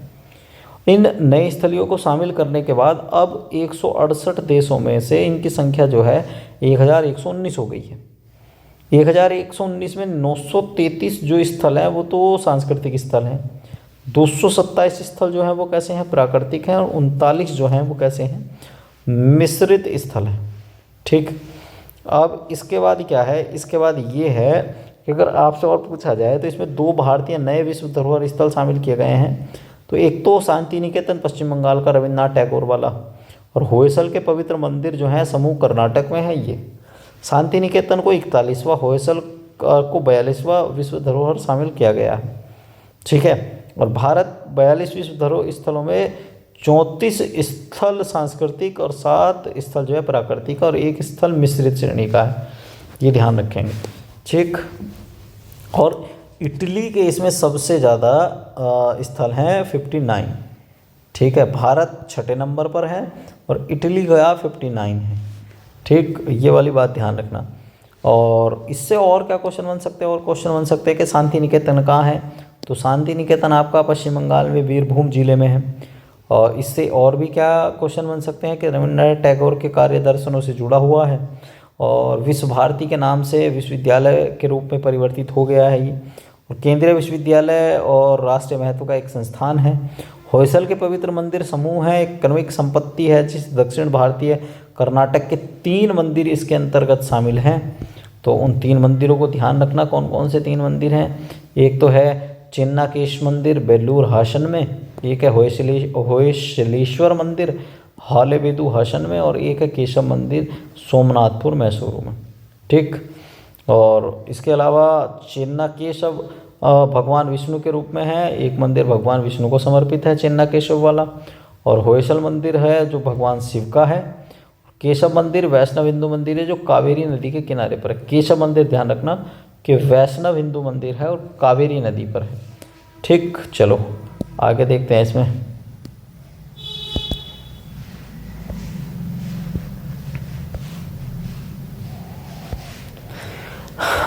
इसमें जो है टोटल दे रखे हैं, क्या है जगह है इनकी। अब अगले ये लिस्ट दे रखी है, ऐसे कोई काम की चीज़ है नहीं है इसमें, ज़्यादा कुछ और ज़्यादा डिटेल में जाना नहीं है। बस ये ध्यान रखना कि लास्ट वाले जो हैं वो कौन कौन से हैं। देखो 39 पर तो है नंदा देवी फूलों की घाटी वाला, 40 पर है पश्चिमी घाट का जो कर्नाटक, केरल, महाराष्ट्र, तमिलनाडु। 41 पर है ग्रेट हिमालय नेशनल पार्क संरक्षण क्षेत्र हिमाचल प्रदेश का, और 42वां कंचनजंगा राष्ट्रीय उद्यान है सिक्किम 2016 में। ठीक है, एक 12U2 समूह द्वारा अंतरिक्ष उद्यम का अनावरण किया गया है। तो 12U2 है क्या, ये इसको और समझना है। देखो 12U2 की अगर बात करेंगे तो 12U2 इस समूह में 4 देश शामिल हैं। 12 से अभिप्राय है इंडिया, इज़राइल, और U2 से अभिप्राय है जो है क्या वो है आपका संयुक्त राज्य अमेरिका U2 से, और इसके अलावा USA, संयुक्त अरब अमीरात, UAE, बाकी जो हैं वो इससे जो है शामिल है। अब इसमें I2U2 है, 12U2 नहीं, I2U2। इसके अलावा आप ये भी ध्यान रखना कि इंटरनेशनल फॉर्म इकोनॉमिक कॉरपोरेशन इसको कहा जाता है व्यापक रूप से। I2U2 का उद्देश्य क्या है, I2U2 का उद्देश्य है कि जो पारस्परिक रूप से पहचाने गए जो क्षेत्र है ना, उन के क्षेत्रों में संयुक्त रूप से निवेश किया जाए और लोगों को प्रोत्साहित किया जाए।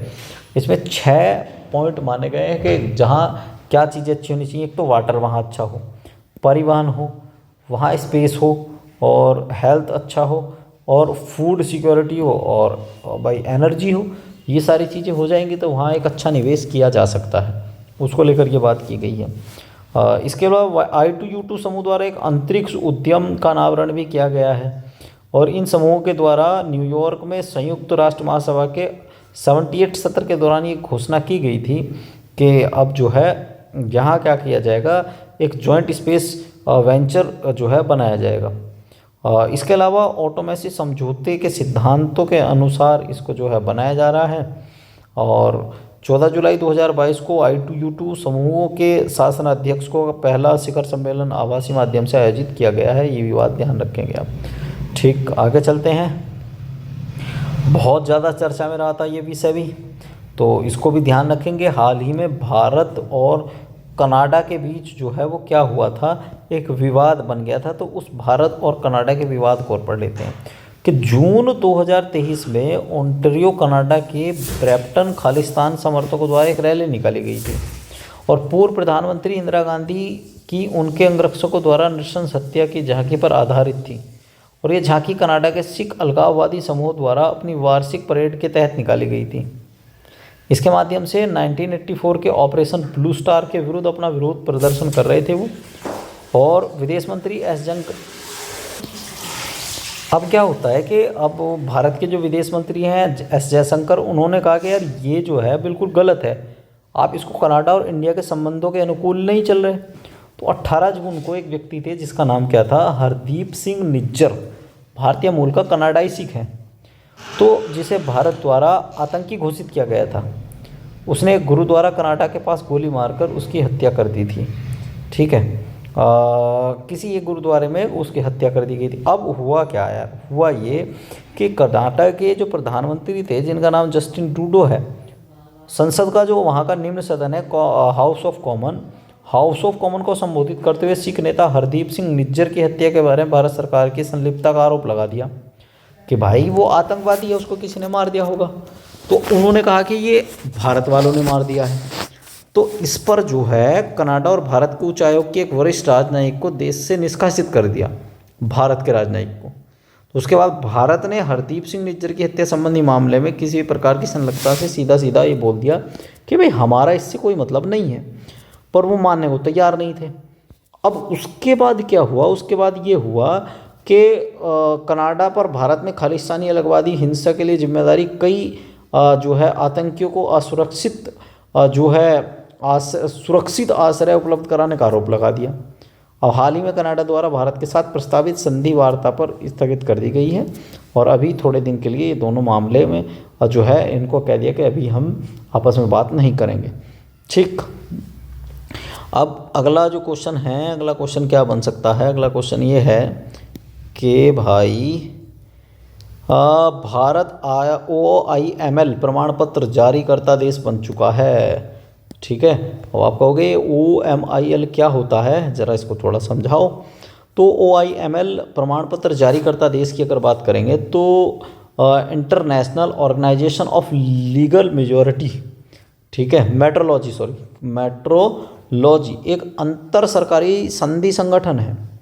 इसकी स्थापना 1955 में हुई थी और विधिक मापन विज्ञान कानून लीगल मेट्रोलॉजी लिगेशन के प्रयोग के लिए वैश्विक मानकों का निर्माण करना होता है।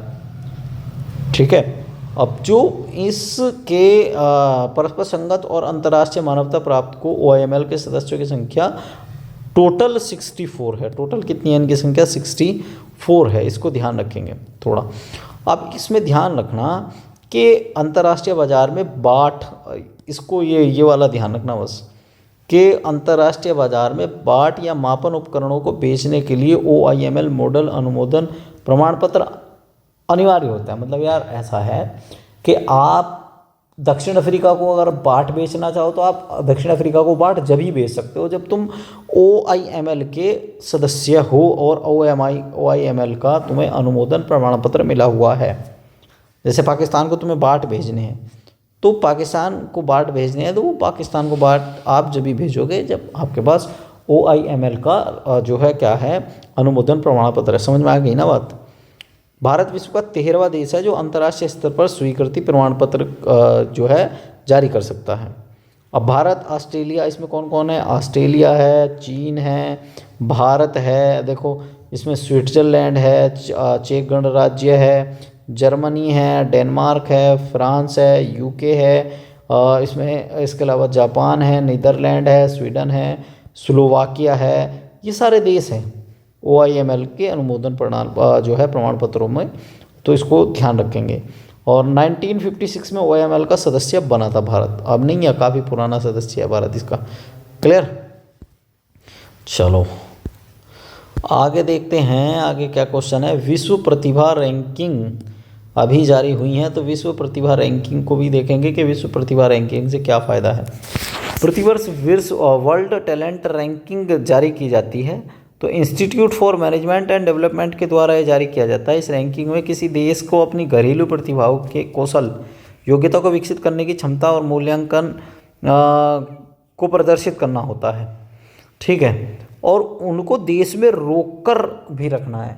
यही तो बड़ी बात है। भारत में जो टैलेंट है वो तो बहुत है, पर भारत का टैलेंट भारत में कहाँ रुकता है? वो तो अमेरिका, इजराइल, जर्मनी, जापान वहाँ चला जाता है। तो विश्व प्रतिभा रैंकिंग की ये बात है। ये रैंकिंग का 10वां संस्करण है और स्विट्जरलैंड का 100% है, वहाँ का टैलेंट वहीं रहता है। लग्जमबर्ग का 84 है और आइसलैंड का 84.3। और इसमें ध्यान रखना कि वर्ल्ड टैलेंट रेटिंग की अगर बात करें 60 देशों के समूह को शामिल किया था। भारत इसमें टॉप 56 है, 56वें नंबर पर है और इसका स्कोर आप देख पा रहे हैं 41%, 3rd डिवीज़न। ठीक, वर्ष 2022 की इस रैंकिंग में भारत 52वें स्थान पर था। अब धीरे धीरे बढ़कर जो है 56वें हो गया, क्योंकि अभी हाल ही में एक रिपोर्ट आई थी और उसमें बताया था कि जो पढ़े लिखे लोग हैं वो भारत में सेफ फील नहीं करते, क्योंकि उनको उनके हिसाब से माहौल नहीं मिल पाता, सरकार की पॉलिसी ऐसी है, उनको सैलरी नहीं दे पाती, तो उसको लेकर वो देश छोड़ देते हैं। तो ये थोड़ा सा एक कठिन विषय है। इसमें एशिया प्रशांत के कुल 14 देशों की रैंकिंग में सिंगापुर का स्कोर ठीक ठाक है। सिंगापुर का स्कोर जो है लगभग 80 है, 79.96 है। ठीक, एशिया प्रशांत क्षेत्र की बात करेंगे तो भारत 12वें स्थान पर आता है। इसमें एक चीज़ का और ध्यान रखना है कि सर्वश्रेष्ठ देशों की एक अगला क्वेश्चन है। हाल ही में सर्वश्रेष्ठ जो देश हैं उनकी रैंकिंग आई है, तो इसमें सर्वश्रेष्ठ देशों की जो रैंकिंग आई है उसके बारे में बात करते हैं। जैसे 73 गुणों के आधार पर जो है विभिन्न देशों का मूल्यांकन किया जाता है। तो सितंबर 2023 में जारी US news and world report की सर्वश्रेष्ठ देशों की वार्षिक रैंकिंग के अनुसार यूरोपीय देश स्विट्जरलैंड ने विश्व के सर्वश्रेष्ठ देश का खिताब जीता है। जो सर्वश्रेष्ठ देशों की रैंकिंग आई है 2023 की, तो सर्वश्रेष्ठ देश की रैंकिंग का अवार्ड जो है वो किसने जीता है? स्विट्जरलैंड ने जीता है। ठीक है, और भारत 30वें स्थान पर है। इसमें भारत कौन से स्थान पर है? 30वें स्थान पर है। और 2022 में भी सूची में प्रथम स्थान पर था स्विट्जरलैंड, इसमें लास्ट ईयर भी पहले पर था। कनाडा इसमें दूसरे स्थान पर है और तीसरे क्रम पर इसमें स्वीडन और चौथे पर ऑस्ट्रेलिया है। तीसरा स्वीडन है और चौथा आपका ऑस्ट्रेलिया है। ये ऑस्ट्रेलिया और स्वीडन के लिए बड़ी बात है। ठीक, अगला क्वेश्चन क्या है? अगले क्वेश्चन पे आते हैं। अगला क्वेश्चन है कि अमेरिका इस सूची में 5वें पर है, अब इसको छोड़ दो। और ईरान को इसमें सबसे लास्ट नंबर दिया गया है 87वां, और इसमें 87 देशों को शामिल किया गया था, किसी न किसी को तो लास्ट आना ही था। विश्व की सबसे बड़ी अर्थव्यवस्था है फोर्ब्स के द्वारा सबसे बड़ी विश्व की जो है largest economist in the world की अगर बात करें तो इसमें सबसे पहले अगर देखा जाए तो बस 2024 की जीडीपी के अनुसार संयुक्त राज्य अमेरिका है, उसके बाद नंबर 2 पर चीन है, नंबर 3 पर जर्मनी है, नंबर 4 पर जापान है और भारत जो है अपना 5वें नंबर पर है। ये वैसे ही शोर मचाते रहते हैं कि हम 3 नंबर पे आ गए, 3 नंबर पे आ गए, वो कहने की बातें हैं। उसके लिए जो है अच्छा अर्थशास्त्री होना ज़रूरी है राजनीति में, और शायद कभी भारत में अब आए। तो इसमें ध्यान रखना कि नंबर 1 यूएसए है, नंबर 2 चीन, नंबर 3 जर्मनी, नंबर 4 जापान, 5 पर भारत, 6 पर यूके, 7 पर फ्रांस, 8 पर इटली, 9 पर ब्राज़ील, 10 पर कनाडा। तो इसमें वार्षिक जो जीडीपी जो वृद्धि दर है वो अच्छी खासी है। भारत की 5.9 बताई है और चीन की 5.2 बताई है। जर्मनी में थोड़ा सा लॉस चल रहा है तो -0.1 चल रही है। जापान में भी थोड़ा सा 1.3 चल रही है जीडीपी वृद्धि दर। ठीक है, यूएसए में 1.6 है। इसके अलावा अगर आपसे देखा जाए तो वार्षिक जीडीपी वृद्धि दर में सर्वाधिक वृद्धि दर भारतीय अर्थव्यवस्था की, तो मैंने बता ही दिया आपको।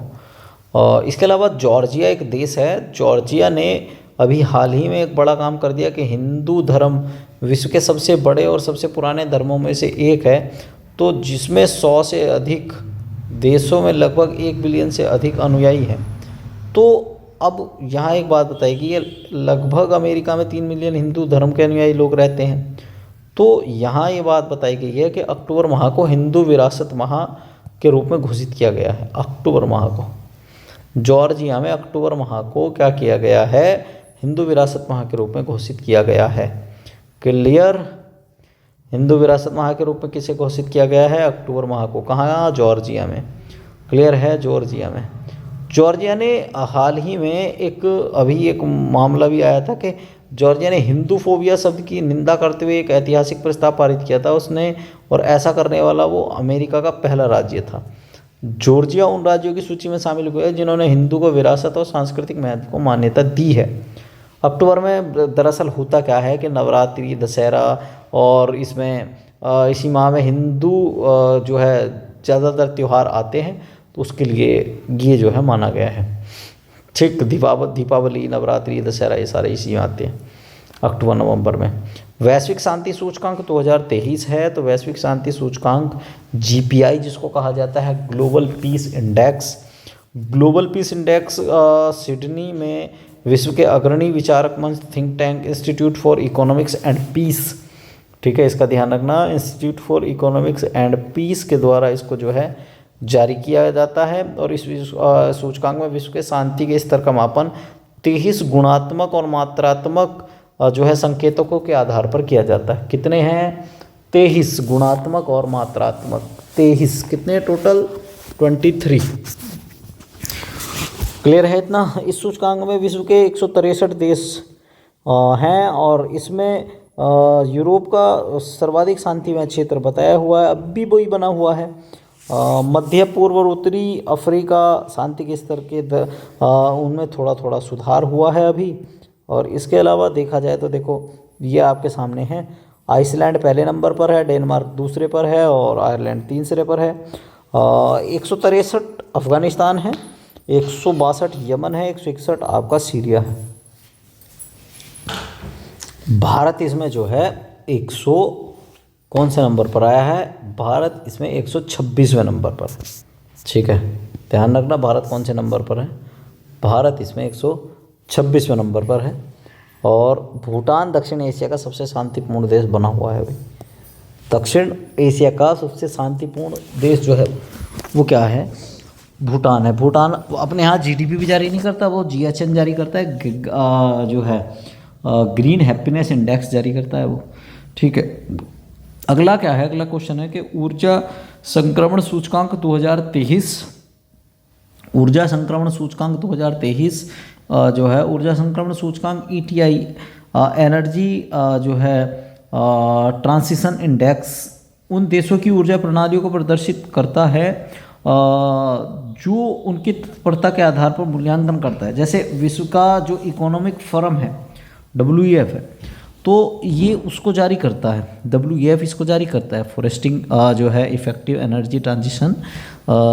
उसने जब जारी किया तो उसमें बताया कि जो एक्सचेंजर के, मतलब यार इसमें क्या बताऊँ मैं, इसको ऐसे समझो आप कि जैसे ऊर्जा संक्रमण है तो उसमें सबसे पहले इन्होंने 120 देशों को शामिल किया, ठीक, क्या किया इन्होंने 120 देशों को शामिल किया। और 120 देशों को शामिल करने के बाद क्या होता है, इसमें टॉप देशों की रैंकिंग बनाई कि कौन अपनी जो है ऊर्जा को सही तरीके से यूज कर रहा है। तो इसमें स्वीडन, डेनमार्क और नॉर्वे जो आपके नॉर्डिक कंट्री हैं, तो स्वीडन, डेनमार्क और नॉर्वे, इनको तो टॉप 3 रैंकर में रख लिया।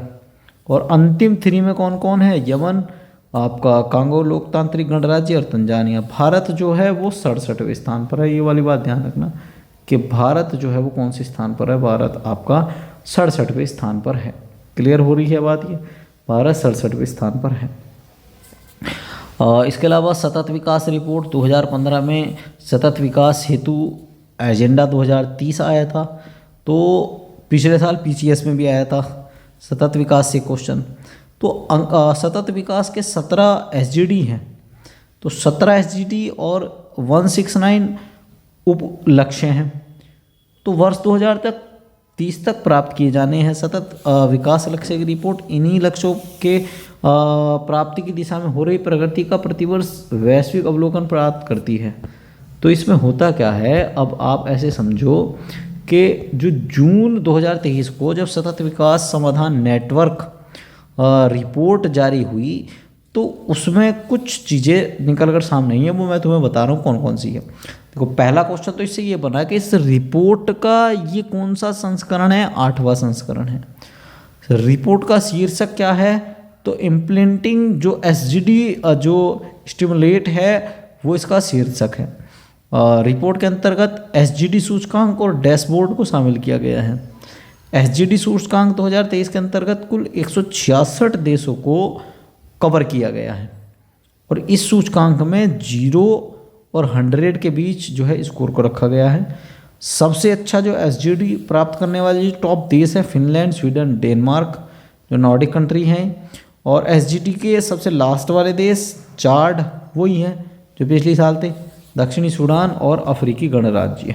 ठीक है, चाड, अफ्रीकी गणराज्य और दक्षिणी सूडान। क्लियर हो रही है बात। भारत को इसमें 112वां स्थान मिला हुआ है। भारत को इसमें 112वां स्थान मिला हुआ है। इसके अलावा क्यूएस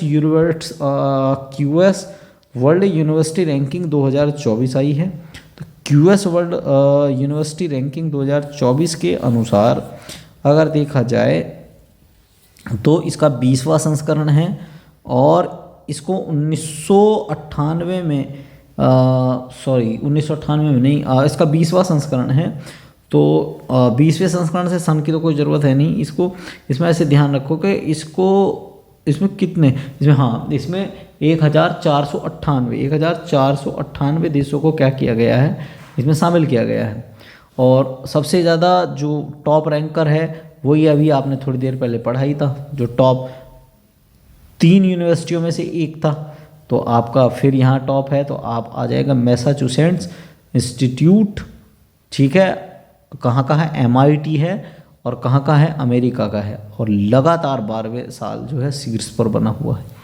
एशिया में नेशनल यूनिवर्सिटी ऑफ सिंगापुर 8वीं बार टॉप रैंकर है और क्यूएस वर्ल्ड यूनिवर्सिटी रैंकिंग में भारत की कुल 45 संस्थान शामिल हैं, जो 2024 में 149 जो है संस्थान है और 2023 में हमारी 149वीं रैंक थी और 23 में 172 भी थी और इसमें टॉप IIT बॉम्बे है। ठीक है, इसके अलावा आप ये भी कह सकते हैं कि टाइम्स हायर एजुकेशन एशिया विश्वविद्यालय रैंकिंग आई है, ये क्यूएस वर्ल्ड की थी, अब एशिया की बात कर रहे हैं हम। तो एशिया की जो टाइम्स हायर एजुकेशन यूनिवर्सिटी है इसमें क्या हुआ है कि एशिया विश्वविद्यालय रैंकिंग का 11वां संस्करण है। 13 प्रदर्शन परफॉर्मिंग इंडेक्सों के द्वारा जारी किया गया है। ठीक है, और 2023 में एशिया महाद्वीप के 31 क्षेत्रों के 669 शिक्षण संस्थानों को रैंकिंग प्रदान की गई है। जापान के 117 विश्वविद्यालय इसमें शामिल हैं और चीन के 95 हैं, भारत के 75 हैं। तो इस सूची में 3 टॉप देश यही हो गए हैं। और विश्वविद्यालय का जो टॉप है, जैसे सिंघुआ विश्वविद्यालय नंबर 1 पर है चीन का, पेकिंग विश्वविद्यालय है नंबर 2 पर चीन का, नेशनल यूनिवर्सिटी ऑफ सिंगापुर 3 पर है। और भारत के कुल 4 शिक्षण संस्थान हैं जो इसमें टॉप में हैं। मैंने बताया था अभी आपको कौन कौन से हैं 4।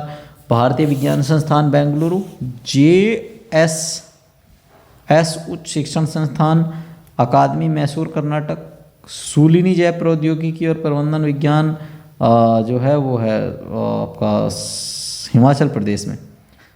ये 4 हैं जो टॉप, 3 हैं जो टॉप रैंकर हैं। ठीक, एक है कॉस्ट ऑफ लिविंग सिटीज़ की एक रैंकिंग आई है। तो कॉस्ट ऑफ लिविंग सिटीज़ के मामले में देखा जाए तो इसमें 5 महाद्वीपों के 227 शहरों को शामिल किया गया है। 5 महाद्वीपों के 227 शहरों को शामिल किया गया है और इसमें जो है आधार बेस जो है कीमत को मानकर निर्धारित किया जाता है। तो न्यूयॉर्क शहर की कीमतों के लिए एक बेस सिटी के रूप में चिन्हित किया गया है। मर्जर के सर्वेक्षण के अनुसार हांगकांग जो है एक स्थान पर है, दुनिया का सबसे महंगा शहर बताया है। और इस वर्ष जो टॉप 10 सबसे महंगे शहर हैं मात्र जो है हांगकांग ही है एशिया का जो इसमें आया है, बाकी तो सब जो है अलग ही आए हैं जो टॉप ये हैं। भारत की तो स्थिति इनसे भी ज़्यादा ख़राब है, जैसे मुंबई 147वें पर है, नई दिल्ली 169वें पे है, चेन्नई 184 है, Kolkata 211, Pune 212, world wide cost of living की अगर बात करें तो 2023 ये रिपोर्ट जारी की गई है world wide cost of living 2023 के नाम से। सिंगापुर और ज्यूरिख रहने के लिए विश्व के 2 सबसे बड़े महंगे शहर हैं और दमिश्क सीरिया और विश्व का सबसे सस्ता शहर बन के सामने आया है। दमिश्क सीरिया का शहर है ये सबसे सबसे सस्ते शहरों में भारत के 2 भारतीय शहर हैं, चेन्नई और अहमदाबाद, ये भारत के सस्ते शहरों में हैं। ठीक है, एक है ग्लोबल लिवेबिलिटी सूचकांक 2023। ग्लोबल लिवेबिलिटी सूचकांक 2023 की अगर बात करेंगे तो ग्लोबल लिवेबिलिटी इंडेक्स 2023 जारी किया गया। इस सूचकांक में विश्व के 173 शहरों को शामिल किया गया है और वियना ऑस्ट्रिया लगातार दूसरे वर्ष जो है शीर्ष स्थान पर बने हुए हैं। कोपेनहेगन की अगर बात करेंगे तो कोपेनहेगन डेनमार्क, मेलबर्न ऑस्ट्रेलिया को दूसरा और तीसरा स्थान प्राप्त हुआ है। नागरिक अशांति और संघर्षों के कारण दमिश्क सीरिया को जो है 173वां स्थान प्राप्त हुआ है इसमें। तो ये ज़्यादा इम्पोर्टेंट नहीं है। विश्व लैंगिक अंतराल रिपोर्ट, ये अच्छा है क्वेश्चन। तो विश्व लैंगिक अंतराल रिपोर्ट पहली बार 2006 में जो है क्या किया गया था, 2006 में WEF जो होता है वर्ल्ड इकोनॉमिक फोरम, उसके द्वारा जारी किया गया था। इसके बाद जो है 20 जून 2023 को विश्व आर्थिक मंच WEF द्वारा 17वीं वैश्विक लैंगिक अंतराल report global gender gap report जारी की गई थी। ये 4 आयामों पर आधारित होती है। मैंने पिछली क्लास में बताया था, इसमें ही बता रहा हूँ। 4 आयाम हैं, economic participation and opportunity, educational attainment और हेल्थ सर्वाइवल, और उसके बाद आपका जो पॉलिटिकल एम्पावरमेंट है वो। तो ये ध्यान रखना कि आपका 4 हैं, आर्थिक भागीदारी और अवसर, शिक्षा प्राप्ति, स्वास्थ्य और उत्तरजीविता, राजनैतिक सशक्तिकरण, उसके लिए है। ठीक, इस रिपोर्ट में 146 देशों के तुलनात्मक अध्ययन किया गया है। इस रिपोर्ट के अनुसार 2023 में वैश्विक लैंगिक अंतराल स्कोर 68.4 जो है क्या है प्रतिशत है। क्लियर हो रहा है। वैश्विक लैंगिक अंतराल में टॉप 3 वही हैं, Nordic country, Iceland, Norway, Finland, यही हैं। ठीक है, इसके अलावा लैंगिक समानता के मामले में सबसे खराब प्रदर्शन करने वाले जो 3 देश हैं वो कौन कौन से हैं? अफगानिस्तान, चाड और अल्जीरिया हैं। इसके अलावा भारत 127वें स्थान पर है। इसमें पिछले संस्करण में थोड़ा सा भारत अब की बार सुधार हुआ है, 8 अंकों का सुधार हुआ है। अब 7, 8, 15 135वें पर था पिछली बार, अब की बार 127वें पर है। ठीक है, तो ये ध्यान रखना। IMD विश्व प्रतिस्पर्धात्मकता रैंकिंग 2023 की अगर बात करेंगे तो वर्ष 2022 तक इस रैंकिंग के 34 संस्करणों को प्रकाशित किया जा चुका है। और इसमें वर्ल्ड कॉम्पिटिटिव रैंकिंग की अगर बात करेंगे तो 35 को जारी किया गया है। और इसमें ध्यान रखना कि इंस्टीट्यूट फॉर मैनेजमेंट डेवलपमेंट के द्वारा IMD जो होता है, इंस्टीट्यूट फॉर मैनेजमेंट डेवलपमेंट के द्वारा स्विट्ज़रलैंड का है। वहाँ पर जो है वर्ल्ड कॉम्पिटिटिव सेंटर इसका संचालन करता है और 336 प्रतिस्पर्धात्मक मानदंडों के आधार पर 64 अर्थव्यवस्थाओं का सर्वेक्षण किया जाता है। तो इनमें टॉप पर डेनमार्क है, नंबर 2 पर आयरलैंड है, 3 पर स्विट्ज़रलैंड है। और WCR 2023 की अगर बात करेंगे तो अंतिम देश वेनेजुएला, अर्जेंटीना और मंगोलिया है।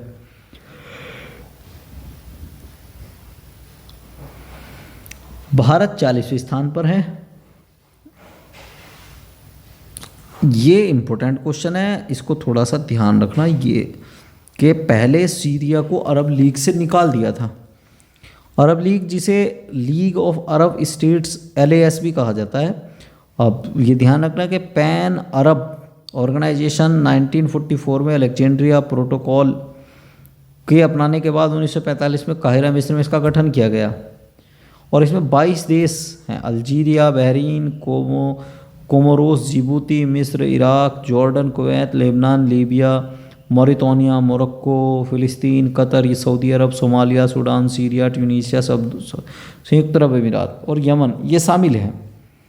इसमें ये कहा गया है कि मई 2023 में अरब को सीरिया को पुनः संगठन में शामिल कर लिया गया और 12 साल के बाद शामिल किया गया है। सरकार की विरोधी प्रदर्शनों पर हिंसक रूप से कानून के उल्लंघन के लिए 2011 में सीरिया को अरब लीग से निलंबित कर दिया था। अब यहाँ इससे क्या होगा कि सीरिया को थोड़ा फ़ायदा होगा कि सीरिया के जो संकट चल रहे हैं उनके समाधान में मदद मिल जाएगी, और जो सऊदी अरब, लेबनान, जॉर्डन, इराक और अरब लीग के महासचिव इसमें क्या हो जाएंगे, अब शामिल हो जाएंगे। अब 32वां जो अरब लीग सम्मेलन होगा, तो अगर आपसे पूछा जाए कहाँ होगा तो आप बता देना कि जिद्दा यूएई में, सऊदी अरब में जो है, जिद्दा सऊदी अरब में इसका सम्मेलन हुआ है। सम्मेलनों के दौरान जो जिद्दा घोषणा पत्र को क्या किया गया है, अंगीकृत किया गया है, ये वाली बात आप ध्यान रखेंगे।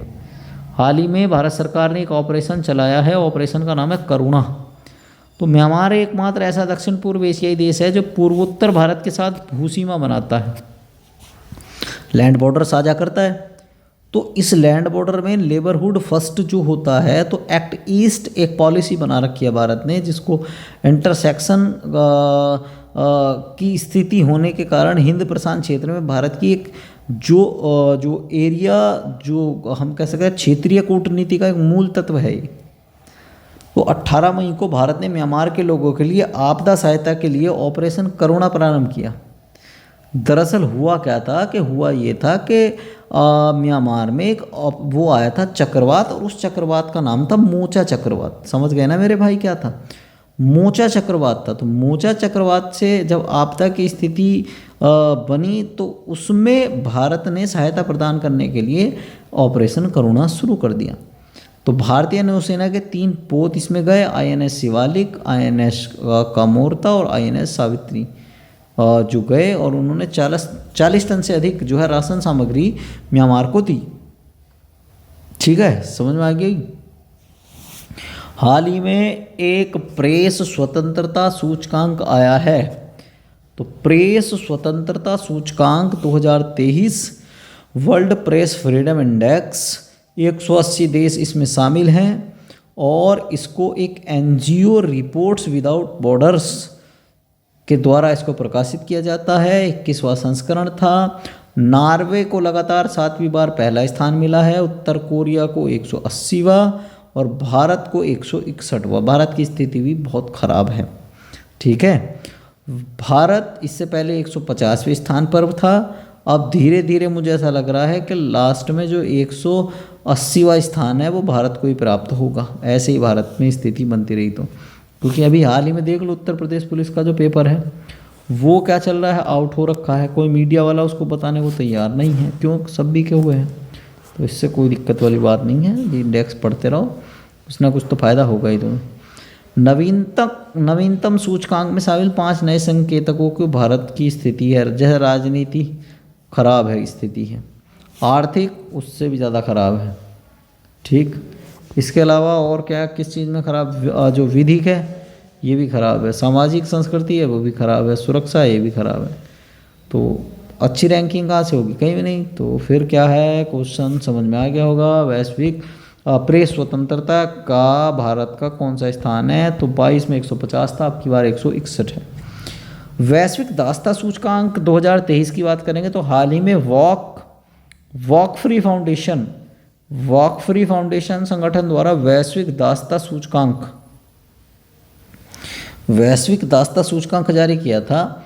तो इस सूचकांक के अंतर्गत विश्व के विभिन्न देशों में आधुनिकता दास्ता के प्रसार का मापन किया गया, और 2021 में विश्व के अनुमानित 50 मिलियन लोग आधुनिक दास्ता की स्थिति में हैं, जबकि आधुनिक दास्ता की स्थिति में निवासित महिलाओं और लड़कियों की संख्या लगभग 54% है। आधुनिक दास्ता क्या है, फ्री वॉक। अब आप समझेंगे कि आधुनिक दास्ता कैसे बताऊं मैं आपको। अरे यार तुम एक चीज़ देखो, तो जैसे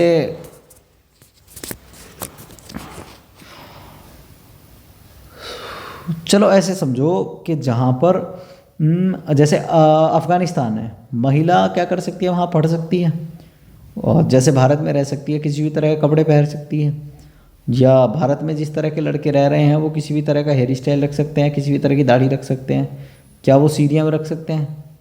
नहीं रख सकते। तो इसका मतलब वो क्या है, वो आधुनिक रूप से दास है किसके, कल्चर के अपने।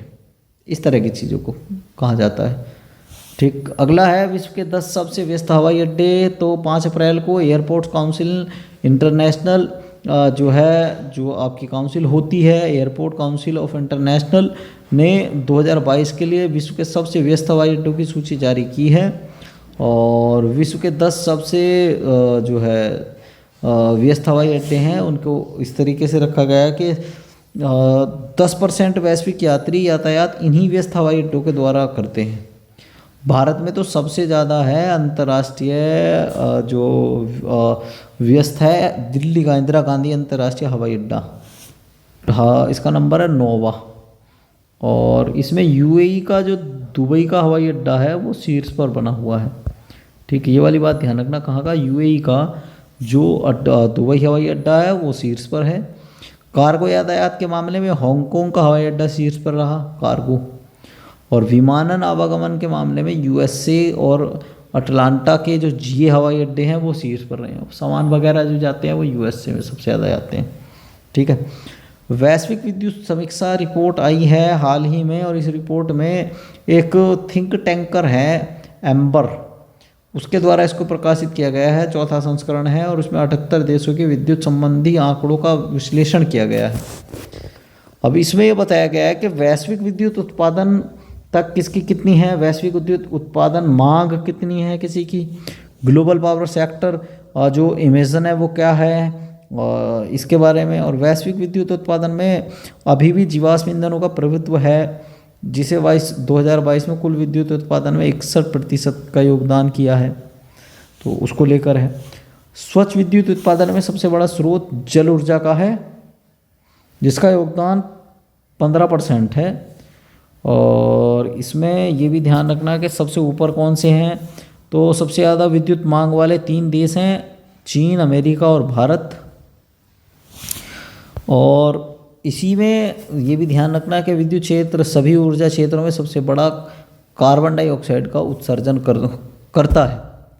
और वैश्विक ऊर्जा संबंधी जो कार्बन डाइऑक्साइड होती है उसके 40% के लिए उत्तरदायी केवल यही है। तो चीन सबसे ज़्यादा करता है, उसके बाद अमेरिका है और उसके बाद भारत है। ये वाली बात ध्यान रखना। टाइम मैगजीन ने 100 सर्वाधिक प्रभावशाली व्यक्तियों की सूची जारी की है। तो टाइम मैगजीन के द्वारा जो 100 सबसे ज़्यादा प्रभावशाली व्यक्ति हैं उसमें 20वां संस्करण है, और उसमें कलाकार की श्रेणी में मैक्सिकन अमेरिकी अभिनेत्री सलमा हायेक को अभिनेत्री और अमेरिकी अभिनेत्री ड्रू बैरीमोर को जो है शामिल किया है इसमें। इनोवेटर्स की श्रेणी में अगर देखा जाए तो किलियन एम्बापे हैं जो फ्रांस के फुटबॉलर हैं, ईगा स्विएटेक हैं पोलैंड की टेनिस खिलाड़ी हैं। और जो असाधारण व्यक्तित्व के रूप में देखा जाए तो इसमें भारतीय मूल की अमेरिकी लेखिका हैं और मॉडल भी है। इनका नाम है व्यक्ति हैं पद्म लक्ष्मी, इनका नाम है पद्म लक्ष्मी। और अगर देखा जाए तो मॉडल और एक और है एलन मस्क को भी जो है टाइटन्स असाधारण व्यक्ति के रूप में शामिल किया गया है। और एक लियोनेल मेसी अर्जेंटीना के फुटबॉलर हैं, ये तो सभी जानते हैं कौन है। ठीक है, लीडर्स की श्रेणी में 20 लोग शामिल हैं, जिनमें से एलेना जेलेस्का यूक्रेन की जो राष्ट्रपति की पत्नी हैं उनको भी इसमें शामिल किया गया है। इसके अलावा जो बाइडेन अमेरिका के राष्ट्रपति, बोला अहमद टिनीबू नाइजीरिया के राष्ट्रपति, जेनेट एलन अमेरिकी वित्त मंत्री प्रमुख व्यक्ति हैं, मतलब आप ये कह सकते हैं। टॉप 20 में भारत का कोई नहीं है। पिछली बार था, उसको बीजेपी मानने को तैयार नहीं थी, चंद्रशेखर आज़ाद टॉप नेता बताया था उसको। आइकॉन श्रेणी में कुल 15 लोगों ने स्थान प्राप्त किया, जिससे भारतीय अभिनेता शाहरुख खान शामिल है आइकॉन श्रेणी में, ये तो है। और मार्गदर्शक श्रेणी में भारतीय फिल्म निर्देशक एस राजमौली को शामिल किया गया है। ये बहुत बड़ी बात है, एस राजमौली अपने आप में बहुत ग्रेटेस्ट डायरेक्टर में से एक है। नाटो की अगर बात करेंगे तो नॉर्थ अटलांटिक टेरिटरी ऑर्गेनाइजेशन एक क्या है, राजनीतिक सैन्य गठबंधन है। इसमें 31 देश शामिल हैं। 4 अप्रैल 1949 को इसकी नॉर्थ अटलांटिक ट्रेटरी पर हस्ताक्षर हुए थे और उसको वाशिंगटन संधि कहा गया था। वाशिंगटन संधि के नाम से प्रसिद्ध है वो। अब 2023 को फिनलैंड को नाटो का नया देश जो है क्या कर दिया है, बना दिया गया है। नाटो की एक बात होती है कि नाटो में 31 देशों में से किसी भी एक देश पर अगर कोई हमला होता है तो वो हमला किस पर माना जाता है, नाटो पर माना जाता है। और 2020 में नाटो का एक देश बना था नया, उत्तरी मैसिडोनिया। 31वां कौन सा बना है आपको मैंने बता ही दिया है, जल्दी बताओ कौन सा है, फिनलैंड है। ठीक, इसके बाद जो है स्वीडन को भी वाशिंगटन संधि को स्वीकार करने के लिए आमंत्रित किया गया है और बोला गया है कि भविष्य में अगर आधिकारिक रूप से वो बनना चाहे कभी भी इसका सदस्य है तो वो बन सकता है। ठीक,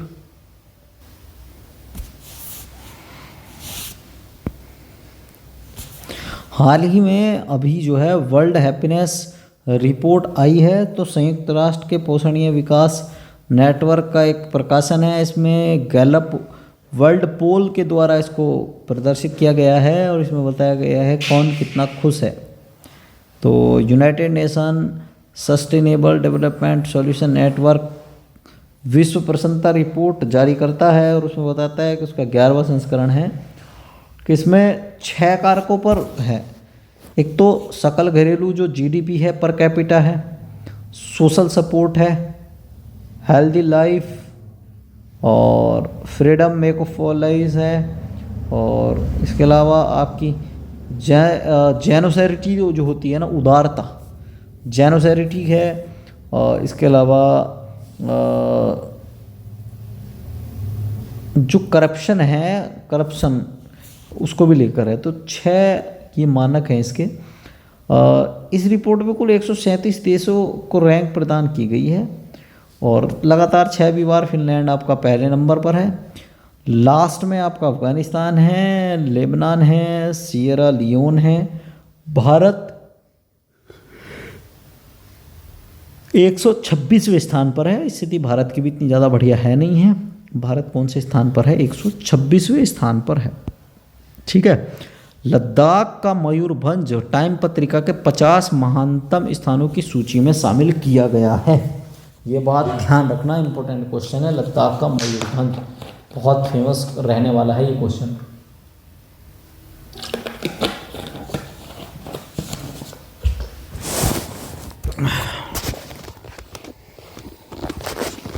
ठीक,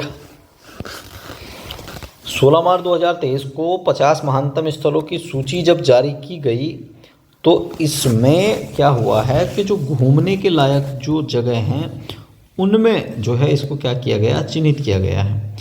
तो उड़ीसा का जो मयूरभंज है, तो मयूरभंज को जो है विलक्षण बाग यहाँ पर पाए जाते हैं, मंदिर पाए जा रहे हैं, उसके लिए है। ठीक है, सिमलीपाल राष्ट्रीय पार्क में काले बाघ पाए जाते हैं। इसके अतिरिक्त यहाँ पर एशियाई हाथी, बंगाल टाइगर पाए जा रहे हैं। मयूरभंज का छाऊ नृत्य जो है यूनेस्को की अमूर्त सांस्कृतिक सूची में भी शामिल है। छाऊ नृत्य भी थोड़ा सा ध्यान रखना। इसके अलावा हाल ही में भारत का पहला डार्क स्काई अभयारण्य जो है लद्दाख का जो चांगथांग वन्यजीव अभयारण्य था, जो हनले गांव में स्थापित किया गया है, ये भी ध्यान रखना। तो भारत का ये वाला क्वेश्चन आपको समझ में आ गया होगा कि लद्दाख और मयूरभंज, लद्दाख का तो वो गांव है जिसका नाम है चांगथांग वन्यजीव अभयारण्य। ठीक है, स्काई डार है वहाँ पर, और मयूरभंज उड़ीसा का, ये दोनों जो है क्या हो गए, शामिल हो गए यहाँ पर। वैश्विक आतंकवाद सूचक,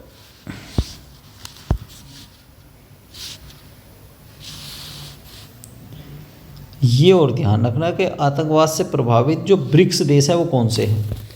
तो आतंकवाद से जो प्रभावित ब्रिक्स देश है वो ब्राज़ील है, और रूस है, इंडिया है, चाइना है, और चाइना तो है ही नहीं खैर, इसमें दक्षिण अफ्रीका है। इनमें सबसे ज़्यादा प्रभावित अगर कोई है तो वो कौन कौन से हैं, भारत और रूस। ठीक, भारत में 7.157 है, 13वां स्थान प्राप्त किया है इसमें आतंकवाद से प्रभावित होने के लिए। अंतर्राष्ट्रीय शस्त्र हस्तांतरण प्रवृत्तियां 2022 Stockholm International Peace Research Institute ने इस प्रवृत्ति को जारी किया है। इसकी रिपोर्ट प्रकाशित की गई है और इसमें 5.1% की कमी जो है देखी गई है 2013 से 17 की तुलना में। ठीक है कि अब जो है थोड़े से कम क्या हुए हैं, शस्त्र हस्तांतरित हुए हैं। इसको भी ध्यान रखना कि 2018-22 की अवधि के दौरान विश्व के 5 सबसे बड़े हथियार निर्यातक देश संयुक्त राज्य अमेरिका, रूस, फ्रांस, चीन और जर्मनी हैं।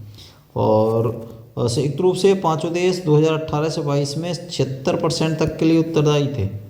और विश्व के 5 सबसे बड़े शस्त्र आयातक हैं भारत, सऊदी अरब, कतर, ऑस्ट्रेलिया और चीन। तो संयुक्त रूप से 5 देश प्रमुख रूप से शस्त्रों के कुल आयात का 36% के लिए उत्तरदायी हैं।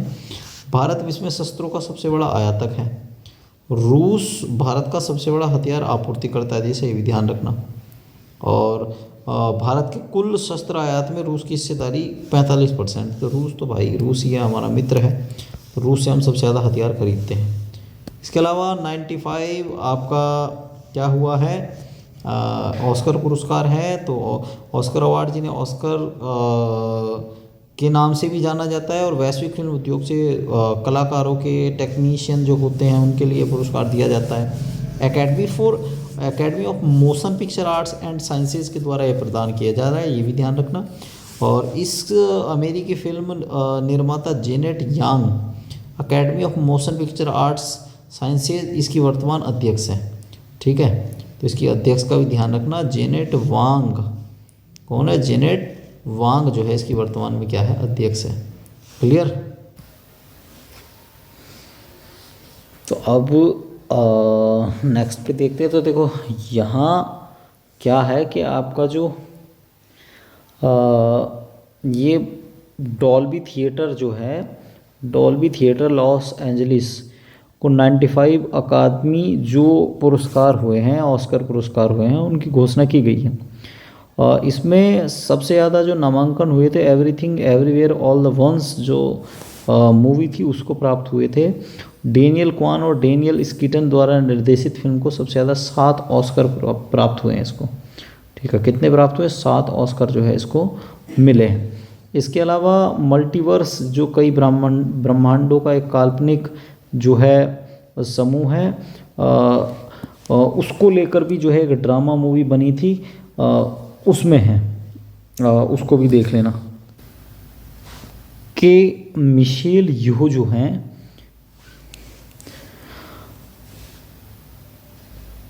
मिशेल यो जो आपकी मलेशिया की अभिनेत्री हैं, तो इनको जो है एवरीथिंग एवरीवेयर के लिए शानदार अभिनय के लिए सर्वश्रेष्ठ अभिनेत्री का अवार्ड मिला है। सर्वश्रेष्ठ अभिनेत्री कौन सी हैं?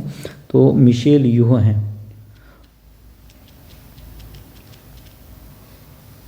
इसके अलावा जो अमेरिकी साइकोलॉजिकल ड्रामा द व्हेल है,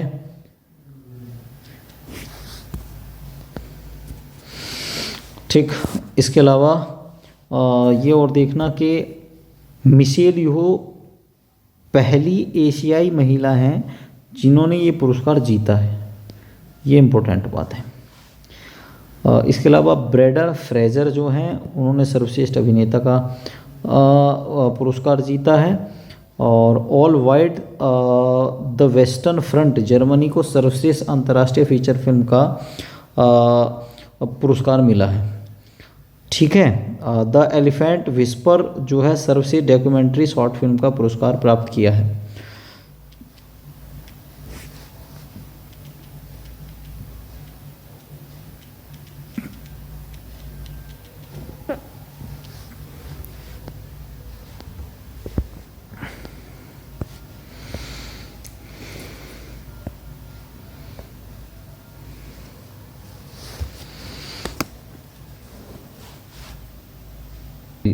पीसीएस में कि नाटू के लिए एम किरवानी को जो है क्या हुआ था, सबसे ज़्यादा अचीवमेंट के लिए पुरस्कार मिला था, ओरिजिनल सॉन्ग के लिए पुरस्कार मिला था। तो ये हो गया। इसमें प्रसिद्ध अभिनेता रामचरण और जूनियर एनटीआर पर यह फिल्माया गया था। तो ये तो हो गया आपका इतना। अगले क्वेश्चन पे आते हैं भैया।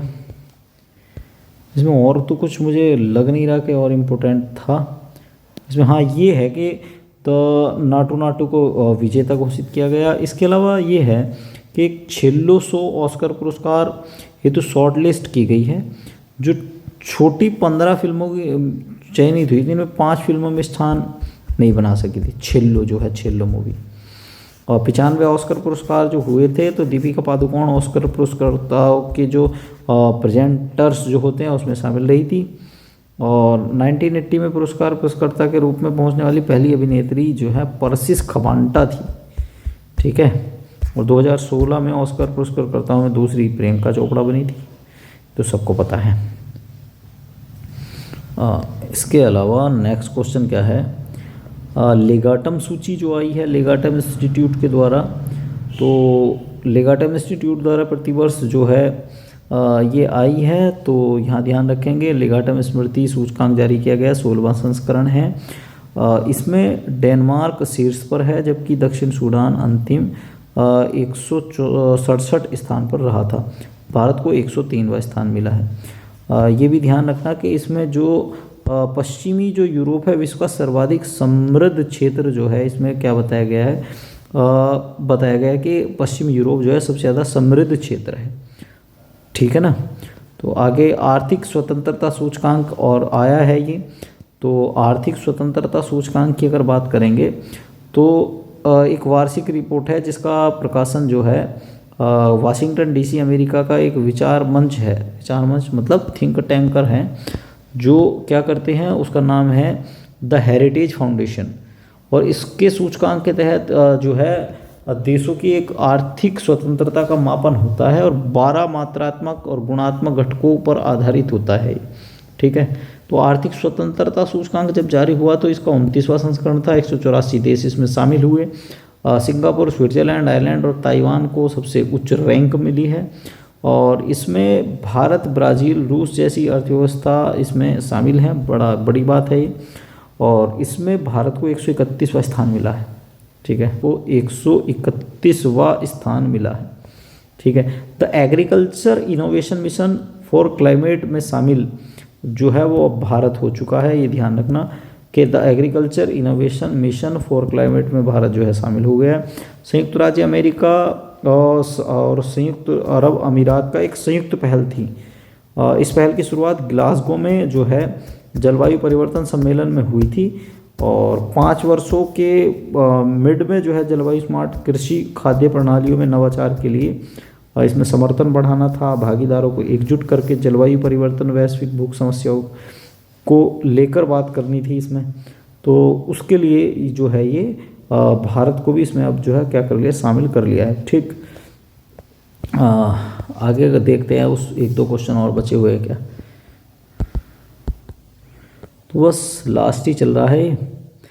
अंतर्राष्ट्रीय अब एक ही और आया है कि अंतर्राष्ट्रीय बौद्धिक संपदा सूचकांक, इसको भी ध्यान रखेंगे थोड़ा सा कि अंतर्राष्ट्रीय बौद्धिक जो इंटरनेशनल इंटेलेक्चुअल जो प्रॉपर्टी इंडेक्स आता है, तो यूएस चैम्बर ऑफ कॉमर्स के द्वारा जो है ग्लोबल इनोवेशन पॉलिसी सेंटर द्वारा जो है 2012 से इसे प्रकाशित किया जा रहा है। 55 देश इसमें शामिल होते हैं, और इसमें फरवरी 2023 में क्या हुआ था कि यूएस चैम्बर ऑफ कॉमर्स के वैश्विक नवाचार की नीति आई थी, और 2023 में इसे जारी किया गया था, ठीक।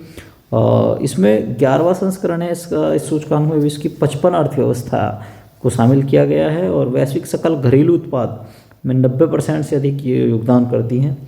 अंतर्राष्ट्रीय बौद्धिक संपदा सूचकांक 2023 में जो है अमेरिका टॉप पर रहा, यूके दूसरे पर, फ्रांस तीसरे नंबर पर रहा है। इसमें भारत की स्थिति इतनी ज़्यादा अच्छी नहीं है, 42वें नंबर पर है, और निम्न अध्ययन वाली अर्थव्यवस्थाओं में भारत को इसमें रखा गया है, ठीक है। तो भारत से अगला एक क्वेश्चन हो रहा है कि भारत वासेनार व्यवस्था का अध्यक्ष बना है। द वासेनार जो है बहुपक्षीय स्वैच्छिक निर्यात नियंत्रण व्यवस्था, एक्सपोर्ट कंट्रोल जो रिजाइम है, उसका जो पारंपरिक हथियार होते हैं, दोहरे उपयोग वाली जो डबल यूज गुड्स होती हैं, उनकी तकनीकों के हस्तांतरण की एक निगरानी करता है। तो द हेग नीदरलैंड में इसका एक उपनगर के नाम से नाम लिया गया है, तो समझ रहे हैं ना, वासेनार एक शहर का नाम है, उससे लिया गया है। और 1996 में इसकी क्या हुई थी, शुरुआत हुई थी। ये बात थोड़ी ध्यान करने लायक है कि इसकी शुरुआत कब हुई थी, 1996 में हुई थी। और संयुक्त राज्य के 4 स्थायी सदस्य रूस, अमेरिका, फ्रांस इस व्यवस्था के सदस्य हैं। चीन इस व्यवस्था का सदस्य नहीं है। वासेनार व्यवस्था जो है इसका चीन सदस्य नहीं है। ठीक है।